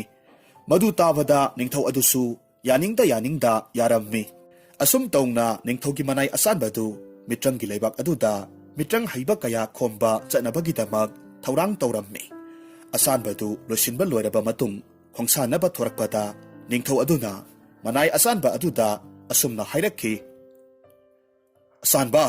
ꯅꯍꯥꯛꯅ ꯆꯠꯂꯤꯕ ꯈꯣꯡꯆꯠꯁꯦ ꯑꯔꯥꯏꯕ ꯈꯣꯡꯆꯠꯇꯤ ꯅꯠꯇꯦ꯫ ꯂꯩꯕꯥꯛ ꯑꯁꯤ ꯅꯍꯥꯛꯅ ꯍꯣꯠꯅꯔꯤꯕꯗꯨꯅ ꯀꯟꯕ ꯉꯝꯒꯗꯧꯔꯤꯕꯅꯤ꯫ ꯃꯁꯤ ꯀꯥꯎꯒꯅꯨꯀꯣ꯫ ꯃꯅꯥꯏ ꯑꯁꯥꯟꯕꯗꯨꯁꯨ ꯅꯤꯡꯊꯧꯅ ꯍꯥꯏꯔꯤꯕꯗꯨ ꯃꯨꯟꯅ ꯇꯥꯔꯝꯃꯤ꯫ ꯑꯗꯨꯒ ꯃꯍꯥꯛꯅ ꯍꯥꯏꯔꯤꯕꯗꯨ ꯁꯣꯏꯗꯅꯃꯛ ꯉꯥꯛꯆꯒꯦ ꯍꯥꯏꯔꯝꯃꯤ꯫ ꯑꯁꯨꯝ ꯇꯧꯅ ꯃꯅꯥꯏ ꯑꯁꯥꯟꯕꯗꯨ ꯃꯤꯇ꯭ꯔꯪꯒꯤ ꯂꯩꯕꯥꯛꯇꯨ ꯇꯝꯅ ꯈꯣꯡꯁꯥꯜꯂꯛꯂꯝꯃꯤ꯫ ꯅꯥꯀꯜ ꯑꯃꯔꯣꯝꯗꯅ ꯂꯩꯅꯝꯕꯤꯗꯨ ꯎꯃꯪ ꯑꯗꯨꯗ ꯁꯥ ꯇꯥꯟꯕ ꯑꯃꯨꯛ ꯆꯠꯂꯝꯃꯤ꯫ ꯃꯇꯝ ꯑꯗꯨꯗ ꯄꯨꯟꯁꯤꯕꯁꯨ ꯁꯥ ꯇꯥꯟꯕ ꯂꯥꯛꯄ ꯃꯇꯝꯗ ꯂꯩꯅꯝꯕꯤꯒ ꯊꯦꯡꯅꯔꯝꯃꯤ꯫ ꯄꯨꯟꯁꯤꯕꯅ ꯂꯩꯅꯝꯕꯤꯗ ꯑꯣꯟꯁꯤꯜꯂꯛꯂꯒ ꯑꯁꯨꯝꯅ ꯍꯥꯏꯔꯛꯈꯤ, ꯂꯩꯅꯝꯕꯤ, ꯅꯪꯁꯨ ꯁꯥ ꯇꯥꯟꯕ ꯂꯥꯛꯂꯤꯕ꯭ꯔꯥ? ꯁꯥ ꯀꯩꯅ ꯄꯤꯛ ꯊꯟꯅ ꯂꯩꯕ ꯎꯃꯪ ꯑꯁꯤꯗ ꯅꯨꯄꯤ ꯅꯇꯣꯝꯇ ꯁꯥ ꯇꯥꯟꯕ ꯆꯠꯂꯤꯕꯁꯤꯕꯨ ꯀꯔꯤꯒꯤꯅꯣ? ꯑꯩꯒ ꯄꯨꯟꯅ ꯆꯠꯃꯤꯟꯅꯁꯤ꯫ ꯋꯥꯐꯝꯗꯨ ꯇꯥꯔꯨꯕꯗ ꯃꯃꯤꯠ ꯈꯖꯤꯛ ꯂꯥꯎꯊꯣꯔꯛꯂꯒ ꯑꯁꯨꯝꯅ ꯈꯨꯝꯂꯛꯈꯤ, ꯏꯕꯨꯡ, ꯅꯈꯣꯏꯒ ꯑꯩꯈꯣꯏꯒ ꯇꯣꯠꯅ ꯇꯤꯟꯅꯕ ꯌꯥꯗꯦ꯫ ꯑꯗꯨꯅ ꯏꯕꯨꯡꯁꯨ ꯏꯕꯨꯡꯒꯤ ꯊꯣꯛꯄ ꯑꯗꯨꯝ ꯆꯠꯄꯤꯌꯨ, ꯑꯩꯁꯨ ꯑꯩꯒꯤ ꯊꯣꯛꯄ ꯑꯗꯨꯝ ꯆꯠꯆꯒꯦ꯫ ꯑꯁꯤ ꯍꯥꯏꯗꯨꯅ ꯂꯩꯅꯝꯕꯤꯗꯨ ꯇꯨꯃꯤꯟꯅ ꯅꯥꯀꯜ ꯑꯃꯔꯣꯝꯗ ꯆꯠꯄ ꯍꯧꯔꯛꯈꯤ꯫ ꯑꯗꯨꯕꯨ ꯄꯨꯟꯁꯤꯕꯗꯨ ꯀꯔꯤꯁꯨ ꯍꯥꯏꯗꯅ ꯂꯩꯅꯝꯕꯤꯒꯤ ꯃꯇꯨꯡꯗ ꯏꯟꯅꯔꯒ ꯆꯠꯂꯝꯃꯤ꯫ ꯃꯈꯣꯏ ꯑꯅꯤꯅ ꯑꯁꯨꯝ ꯆꯠꯂꯤꯉꯩꯗ sagol thauraga lakpagi makhol tarakhi makholdu tavada punsibana lainambida onsilaklaga asumna hairakhi lainambi taribra makhol si sagolgi makhol mali asigi uzau sigi marumda lumlaga laisi asi haiduna makhoi anidu uzau amagi marumda lumlaga lai matamaduda thangnaba lebaktagi ningthaugi achanba manaidu sagol thauraga laklamme madu uba matamda punsibana mahaki lirung tendu tenga thonglaga tenjai amakhak ningthaugi manai achanbadu tamna kaplamme ningthaugi manai achanbadu su araiba midi natte kaplakliba tendu mahakna khanglamme aduna mahakna khulai thuna mahakna pariba thang aduna tenjai du kakthatlamme mahakna thauriba sagoldu khamlamme akoiba aduda koirei leraga yengi asom yenglakpa matamda uzau amagi marumda punsibaga lainambiga lumlaga laibadu mahakna uramme madu uba matamda makhoi anigi manakta parap parap sangsilaklamme makhoi ani dusu makhoi anigi manakta manai asanbaduna sangsilakpaduda amana amada yengnaraga adumak lay matamaduda manai asanbaduna makhoi anida onsilaklaga asumna hairamme karigino lambi satpa mida tian kaplibadi mahakki wadu tawada punsibana khummi ꯑꯩꯈꯣꯏꯒꯤ ꯂꯩꯕꯥꯛꯀꯤ ꯃꯤ ꯃꯥꯟꯗꯕꯗꯨꯗ ꯂꯩꯕꯥꯛ ꯑꯁꯤꯗ ꯂꯥꯟꯗꯥꯕ ꯂꯥꯛꯂꯤꯕ꯭ꯔꯥ ꯍꯥꯏꯗꯨꯅ ꯈꯜꯂꯨꯕꯒꯤꯅꯤ ꯄꯨꯟꯁꯤꯕꯒꯤ ꯋꯥꯗꯨ ꯇꯥꯕꯗ ꯃꯅꯥꯏ ꯑꯁꯥꯟꯕꯗꯨꯅ ꯃꯈꯣꯏꯒꯤ ꯂꯩꯕꯥꯛꯇ ꯊꯦꯡꯅꯔꯤꯕ ꯑꯋꯥꯕꯗꯨ ꯃꯈꯣꯏ ꯑꯅꯤꯒꯤ ꯃꯐꯝꯗ ꯍꯥꯏꯔꯝꯃꯤ ꯃꯗꯨ ꯇꯥꯕꯗ ꯃꯤꯒꯤ ꯃꯇꯦꯡ ꯄꯥꯡꯒꯟꯕ ꯄꯨꯟꯁꯤꯕꯗꯤ ꯃꯅꯥꯏ ꯑꯁꯥꯟꯕꯗꯨꯒꯤ ꯃꯇꯦꯡ ꯄꯥꯡꯅꯤꯡꯕ ꯄꯣꯛꯂꯝꯃꯤ ꯃꯔꯝ ꯑꯗꯨꯅ ꯄꯨꯟꯁꯤꯕꯅ ꯂꯩꯅꯝꯕꯤꯗ ꯑꯣꯟꯁꯤꯜꯂꯛꯂꯒ ꯑꯁꯨꯝꯅ ꯍꯥꯏꯔꯛꯈꯤ ꯂꯩꯅꯝꯕꯤ ꯑꯩꯈꯣꯏ ꯀꯥꯡꯂꯨꯞ ꯑꯅꯤꯒꯤ ꯃꯤꯑꯣꯏ ꯈꯔ ꯄꯨꯟꯁꯤꯟꯅꯔꯒ ꯃꯈꯣꯏꯒꯤ ꯂꯩꯕꯥꯛ ꯑꯁꯤꯒꯤ ꯃꯇꯦꯡ ꯄꯥꯡꯕꯤꯔꯨꯁꯤꯅ ꯄꯨꯟꯁꯤꯕꯒꯤ ꯋꯥꯗꯨ ꯇꯥꯕꯗ ꯂꯩꯅꯝꯕꯤꯅ ꯑꯁꯨꯝꯅ ꯈꯨꯝꯂꯛꯈꯤ ꯏꯕꯨꯡ ꯃꯗꯨ ꯑꯣꯏꯊꯣꯛꯀꯗꯕ ꯃꯥꯟꯗꯦ ꯅꯈꯣꯏꯒ ꯑꯩꯈꯣꯏꯒꯗꯤ ꯌꯦꯛꯅꯕ ꯑꯃꯒꯨꯝꯅ ꯂꯩꯔꯤꯕꯅꯤ ꯇꯣꯠꯅ ꯇꯤꯟꯅꯕꯁꯨ ꯅꯠꯇꯦ ꯃꯇꯧ ꯀꯔꯝꯅ ꯄꯨꯟꯁꯤꯟꯒꯗꯧꯔꯤꯕꯅꯣ ꯃꯗꯨ ꯑꯣꯏꯊꯣꯛꯂꯣꯏꯗ ꯃꯈꯣꯏ ꯑꯅꯤꯅ ꯁꯥꯟꯅꯔꯤꯕ ꯋꯥꯔꯤꯗꯨ ꯇꯥꯔꯕ ꯃꯇꯨꯡ ꯅꯤꯡꯊꯧꯒꯤ ꯃꯅꯥꯏ ꯑꯆꯥꯟꯕ ꯑꯗꯨꯅ ꯑꯁꯨꯝꯅ ꯍꯥꯏꯔꯛꯈꯤ ꯁꯨꯝꯗꯧꯔꯁꯤ ꯅꯈꯣꯏ ꯑꯅꯤꯅ ꯅꯈꯣꯏꯒꯤ ꯀꯥꯡꯂꯨꯞꯇꯒꯤ ꯃꯤꯇ꯭ꯔꯪ ꯍꯩꯕ ꯅꯍꯥ ꯈꯔ ꯈꯣꯝꯖꯤꯜꯂꯣ ꯑꯗꯨꯒ ꯑꯅꯧꯕ ꯀꯥꯡꯂꯨꯞ ꯑꯃ ꯑꯩꯅ ꯂꯨꯆꯤꯡꯂꯒ ꯁꯦꯝꯂꯒꯦ ꯑꯗꯨꯝ ꯇꯧꯔꯕꯗꯤ ꯂꯤꯟꯁꯨ ꯁꯤꯔꯦ ꯆꯩꯁꯨꯁꯨ ꯇꯦꯛꯇ꯭ꯔꯦ ꯃꯍꯥꯛꯅ ꯍꯥꯏꯔꯤꯕ ꯋꯥꯗꯨ ꯄꯨꯟꯁꯤꯕꯅꯗꯤ ꯍꯔꯥꯎꯅ ꯌꯥꯔꯝꯃꯤ ꯑꯗꯨꯕꯨ ꯂꯩꯅꯝꯕꯤꯗꯤ ꯀꯌꯥ ꯌꯥꯅꯤꯡꯕ ꯐꯥꯎꯔꯝꯗꯦ ꯑꯗꯨꯅ ꯑꯗꯨꯃꯛ ꯇꯨꯃꯤꯟꯅ ꯀꯔꯤꯁꯨ ꯍꯥꯏꯗꯅ ꯆꯠꯀꯦ ꯇꯧꯔꯝꯃꯤ ꯑꯗꯨꯕꯨ ꯂꯩꯅꯝꯕꯤꯒꯤ ꯈꯨꯖꯦꯡꯗꯨ ꯄꯨꯟꯁꯤꯕꯅ ꯇꯥꯞ ꯂꯥꯎꯅ ꯐꯥꯔꯝꯃꯤ ꯃꯗꯨ ꯎꯕꯗ ꯂꯩꯅꯝꯕꯤꯗꯨ ꯉꯛꯅ ꯄꯨꯟꯁꯤꯕꯗ ꯌꯦꯡꯂꯛꯂꯝꯃꯤ ꯃꯇꯧ ꯑꯗꯨꯗ ꯃꯍꯥꯛꯁꯨ ꯋꯥꯈꯜ ꯂꯥꯛꯇꯨꯅ ꯂꯩꯅꯝꯕꯤꯒꯤ ꯈꯨꯗꯥꯡꯗꯨ ꯊꯥꯗꯣꯛꯂꯝꯃꯤ ꯑꯗꯨꯒ ꯍꯥꯏꯔꯛꯈꯤ ꯂꯩꯅꯝꯕꯤ ꯃꯈꯣꯏꯒꯤ ꯂꯩꯕꯥꯛ ꯃꯤꯌꯥꯝꯅ ꯋꯥꯅ ꯂꯩꯕꯗꯨ ꯃꯇꯦꯡ ꯄꯥꯡꯕꯤꯕꯗ ꯀꯌꯥꯝ ꯀꯥꯏꯕꯒꯦ ꯄꯨꯟꯁꯤꯕꯒꯤ ꯋꯥꯗꯨ ꯇꯥꯕꯗ ꯑꯁꯨꯝꯅ ꯈꯨꯝꯂꯛꯈꯤ ꯃꯈꯣꯏꯒꯤ ꯂꯩꯕꯥꯛ ꯃꯤꯌꯥꯝꯅ ꯋꯥꯔꯒ ꯑꯩꯈꯣꯏꯒ ꯀꯔꯤ ꯃꯔꯤ ꯂꯩꯅꯕꯒꯦ ꯑꯗꯨꯒ ꯃꯈꯣꯏꯒꯤꯗꯃꯛ ꯑꯩꯈꯣꯏꯒꯤ ꯀꯥꯡꯂꯨꯞꯀꯤ ꯃꯤꯑꯣꯏꯁꯤꯡꯅ ꯃꯇꯦꯡ ꯄꯥꯡꯕ ꯍꯥꯏꯕꯗꯨ ꯇꯔꯥꯏꯅ ꯌꯥꯔꯛꯂꯣꯏ ꯑꯁꯤ ꯍꯥꯏꯗꯨꯅ ꯃꯈꯣꯏꯅ ꯍꯥꯏꯔꯤꯕ ꯋꯥꯗꯨ ꯑꯣꯏꯊꯣꯛꯂꯣꯏ ꯍꯥꯏꯗꯨꯅ ꯌꯥꯅꯤꯡꯗꯕ ꯎꯠꯂꯝꯃꯤ ꯑꯗꯨꯕꯨ ꯄꯨꯟꯁꯤꯕ ꯑꯃꯗꯤ ꯅꯤꯡꯊꯧꯒꯤ ꯃꯅꯥꯏ ꯑꯆꯥꯟꯕꯗꯨꯅ ꯀꯟꯅ ꯍꯥꯏꯃꯜꯂꯕ ꯑꯗꯨꯗ ꯀꯥꯏꯅꯊꯪꯗꯗꯤ ꯃꯍꯥꯛꯁꯨ ꯌꯥꯔꯛꯈꯤ ꯑꯁꯨꯝ ꯇꯧꯅ ꯄꯨꯟꯁꯤꯕ ꯑꯃꯗꯤ ꯂꯩꯅꯝꯕꯤ ꯃꯈꯣꯏ ꯑꯅꯤꯗꯨ ꯃꯈꯣꯏꯒꯤ ꯀꯥꯡꯂꯨꯞꯀꯤ ꯅꯍꯥ ꯀꯌꯥꯃꯔꯨꯝ ꯈꯣꯝꯒꯠꯄ ꯍꯧꯔꯝꯃꯤ ꯃꯈꯣꯏ ꯑꯅꯤꯅ ꯅꯍꯥ ꯀꯌꯥ ꯈꯣꯝꯒꯠꯄꯒꯤ ꯄꯥꯎꯗꯨ ꯃꯈꯣꯏꯒꯤ ꯂꯨꯆꯤꯡꯕꯁꯤꯡꯒꯤ ꯅꯥꯀꯣꯡ ꯌꯧꯔꯝꯃꯤ ꯐꯠꯇꯕ ꯃꯤꯇ꯭ꯔꯪ ꯇꯧꯕꯁꯤꯡꯒꯤ ꯂꯨꯆꯤꯡꯕ ꯌꯥꯏꯆꯦꯟꯕꯅ ꯃꯅꯥꯏ ꯈꯔꯗ ꯑꯣꯟꯁꯤꯜꯂꯛꯂꯒ ꯑꯁꯨꯝꯅ ꯍꯥꯏꯔꯝꯃꯤ ꯍꯥꯏ ꯀꯔꯤꯒꯤꯅꯤ ꯍꯥꯏꯕꯒꯦ ꯂꯩꯅꯝꯕꯤ ꯍꯥꯏꯔꯤꯕꯤ ꯅꯨꯄꯤ ꯃꯆꯥ ꯑꯗꯨꯅ ꯅꯍꯥ ꯀꯌꯥ ꯈꯣꯝꯒꯠꯂꯤꯕꯗꯨꯕꯣ ꯅꯠꯇꯦ ꯑꯐꯕ ꯃꯤꯇ꯭ꯔꯪ ꯇꯧꯕꯁꯤꯡꯒ ꯄꯨꯟꯁꯤꯜꯂꯒ ꯑꯩꯈꯣꯏꯒꯤ ꯏꯊꯛꯇ ꯂꯥꯟꯗꯥꯒꯦ ꯈꯜꯂꯤꯕ ꯖꯥꯠꯂꯥ ꯑꯁꯤ ꯍꯥꯏꯗꯨꯅ ꯃꯅꯥꯏ ꯃꯁꯜ ꯀꯌꯥꯃꯔꯨꯝ ꯋꯥ ꯇꯥꯅꯔꯝꯃꯤ ꯅꯥꯀꯜ ꯑꯃꯔꯣꯝꯗꯅ ꯑꯐꯕ ꯃꯤꯇ꯭ꯔꯪ ꯇꯧꯕꯁꯤꯡꯒꯤ ꯂꯨꯆꯤꯡꯕ ꯑꯊꯧꯕꯅ ꯃꯆꯥꯅꯨꯄꯥ ꯄꯨꯟꯁꯤꯕꯕꯨ ꯀꯧꯁꯤꯜꯂꯝꯃꯤ ꯑꯗꯨꯒ ꯋꯥ ꯈꯔ ꯍꯥꯏꯔꯝꯃꯤ ꯑꯊꯧꯕꯅ ꯃꯆꯥꯗ ꯑꯣꯟꯁꯤꯜꯂꯛꯂꯒ ꯑꯁꯨꯝꯅ ꯍꯥꯏꯔꯝꯃꯤ ꯏꯕꯨꯡꯉꯣ ꯀꯔꯤꯅꯣ ꯅꯍꯥꯛꯅ ꯇꯧꯔꯤꯕꯁꯤꯕꯣ ꯅꯠꯇꯦ ꯀꯔꯤ ꯃꯔꯝꯒꯤꯅꯣ ꯅꯪꯅ ꯅꯍꯥ ꯀꯌꯥ ꯈꯣꯝꯖꯤꯜꯂꯤꯕꯁꯦ ꯄꯨꯟꯁꯤꯕꯗꯨ ꯃꯄꯥꯕꯨꯡꯒꯤ ꯋꯥꯗꯨ ꯇꯥꯔꯨꯕꯗ ꯊꯪꯅꯕ ꯂꯩꯕꯥꯛꯀꯤ ꯅꯤꯡꯊꯧꯅ ꯊꯥꯔꯛꯄ ꯃꯅꯥꯏ ꯑꯆꯥꯟꯕꯗꯨꯒꯤ ꯃꯔꯝꯗ ꯇꯝꯂꯝꯃꯤ ꯑꯃꯁꯨꯡ ꯃꯈꯣꯏꯒꯤ ꯂꯩꯕꯥꯛꯀꯤ ꯃꯇꯦꯡ ꯄꯥꯡꯅꯅꯕ ꯁꯦꯝꯒꯠꯂꯤꯕ ꯃꯤꯇ꯭ꯔꯪ ꯍꯩꯕ ꯅꯍꯥꯁꯤꯡꯅꯤ ꯍꯥꯏꯅ ꯈꯨꯝꯂꯝꯃꯤ ꯃꯍꯥꯛꯀꯤ ꯋꯥꯗꯨ ꯇꯥꯕꯗ ꯃꯄꯥꯕꯨꯡꯗꯨꯁꯨ ꯋꯥꯈꯜ ꯃꯨꯟꯅ ꯈꯜꯂꯝꯃꯤ ꯉꯥꯏꯍꯥꯛ ꯈꯜꯂꯕ ꯃꯇꯨꯡꯗ masana hotnaribadu mahaksu mateng panggani haina hairammi. Madu tavada punsibadu yamna haraurammi. Mahakti mapabungna adumna irai laina yarakani haibasi khaludabani. Asum tauna kangup anitugi nahakhaidu pulap punsilaba matungda kangup ama semlammi. Adubu kangup anigi nahasingdudi amana amada singnaba adum poklammi. Kangup anigi nahasingdu yasinanaba hotnavada kanglam sienbada punsibaga lainambigadi yamna warammi. Lainambina punsibada onsilaklaga asumna hairakki. Ibung aina haidro kangup anisi punsinaba yaroi haiduna. Haujik oiriba pibam asidabu karamna lai phattaba singa lantingnaba ngamni. Wadu tavada punsibadu wakal amakhak khalammi. Nakal amaromdana thangnaba laibak adudi lai phattaba mayamna naivada lamdamdu upul tarammi. Laibak aduki miyamdu ha lauduna khangnarammi.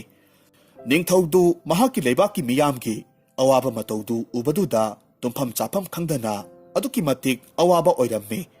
Ningthau aduki mapukningda asumna khalammi. Aigi inai asanbaduna pangni haidana chatkiba sintha aduna kamdawrabano khangde.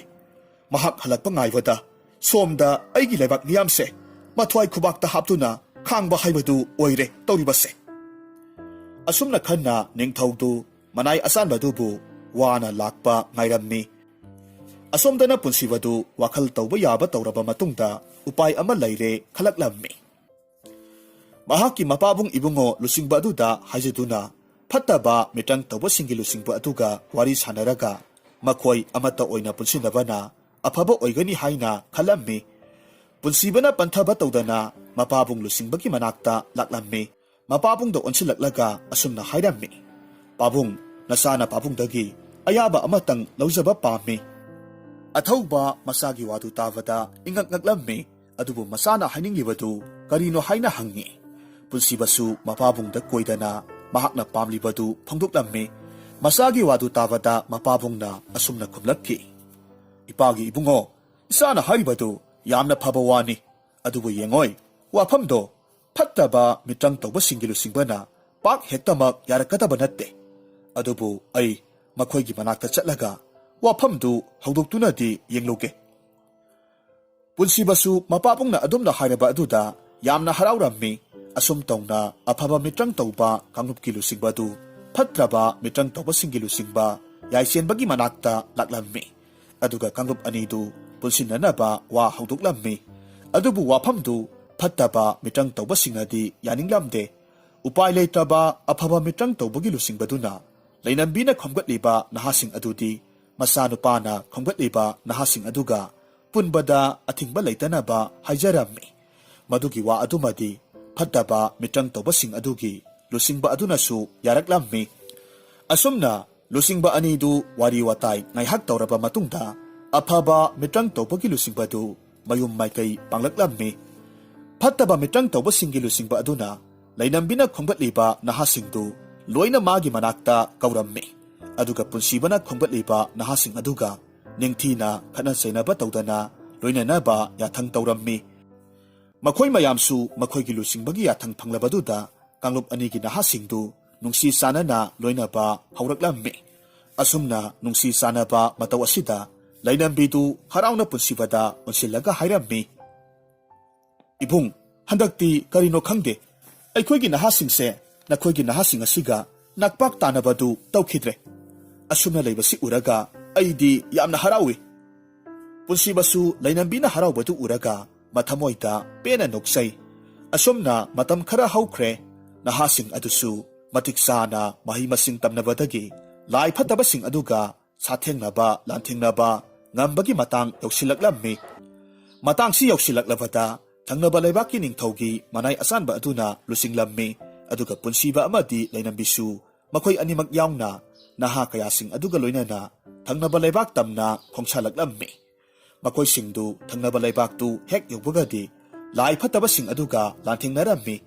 Akan balanjaw ama thingnaraba matungda mitrang haibasingduna phataba laising adubu maithiba pirammi. Lai phatabasingdu maithiba nanglabaduda laibaktu thadoklaga chenkre. Laibak adugi ningthaudu mahaki laibak miyamgi awaba kokle khalubada hainingai leitana haraurammi. mahakna maithong makalamna lainambi amadi punsibada onsilaglaga asumna hairammi. Isa anigi mapaldagi ngasidi aigi leibakse maratapna aki akhang leitana amuk hanna panda ngamgadawre. Nakhoi anigi laman tonsille. Ningthaugi wadu tarubada makhoi anina asumna khumlammi. Ipa ibungo karigi adumna haibiribano aikhoi miyoiba haibasidi amana amagi mateng pangnadabadi karamna hingdawribano. Asi haiduna makhoi anidu leibak aduda matam khara leiramlaba matung maraibakta amuk halaklammi. Makhoi anidu makhoigi leibak aduda halakpadagidi pak hektamak unaba phanglamde. Makhoi kanglupki hotnabada masa masagi matam kaithokpa phanglamde. Adubu kanglup anigi lusingba anidu unaraba matung makhoi kanglup naibagi wakaldu thadoktuna amata oibagi wakal sagatnaba wari sanarammi.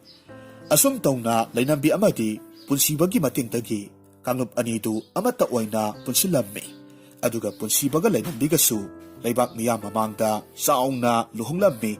Asum tawna leibak aduda kanglup naibagi wakal thadoktuna nungaina pankhi.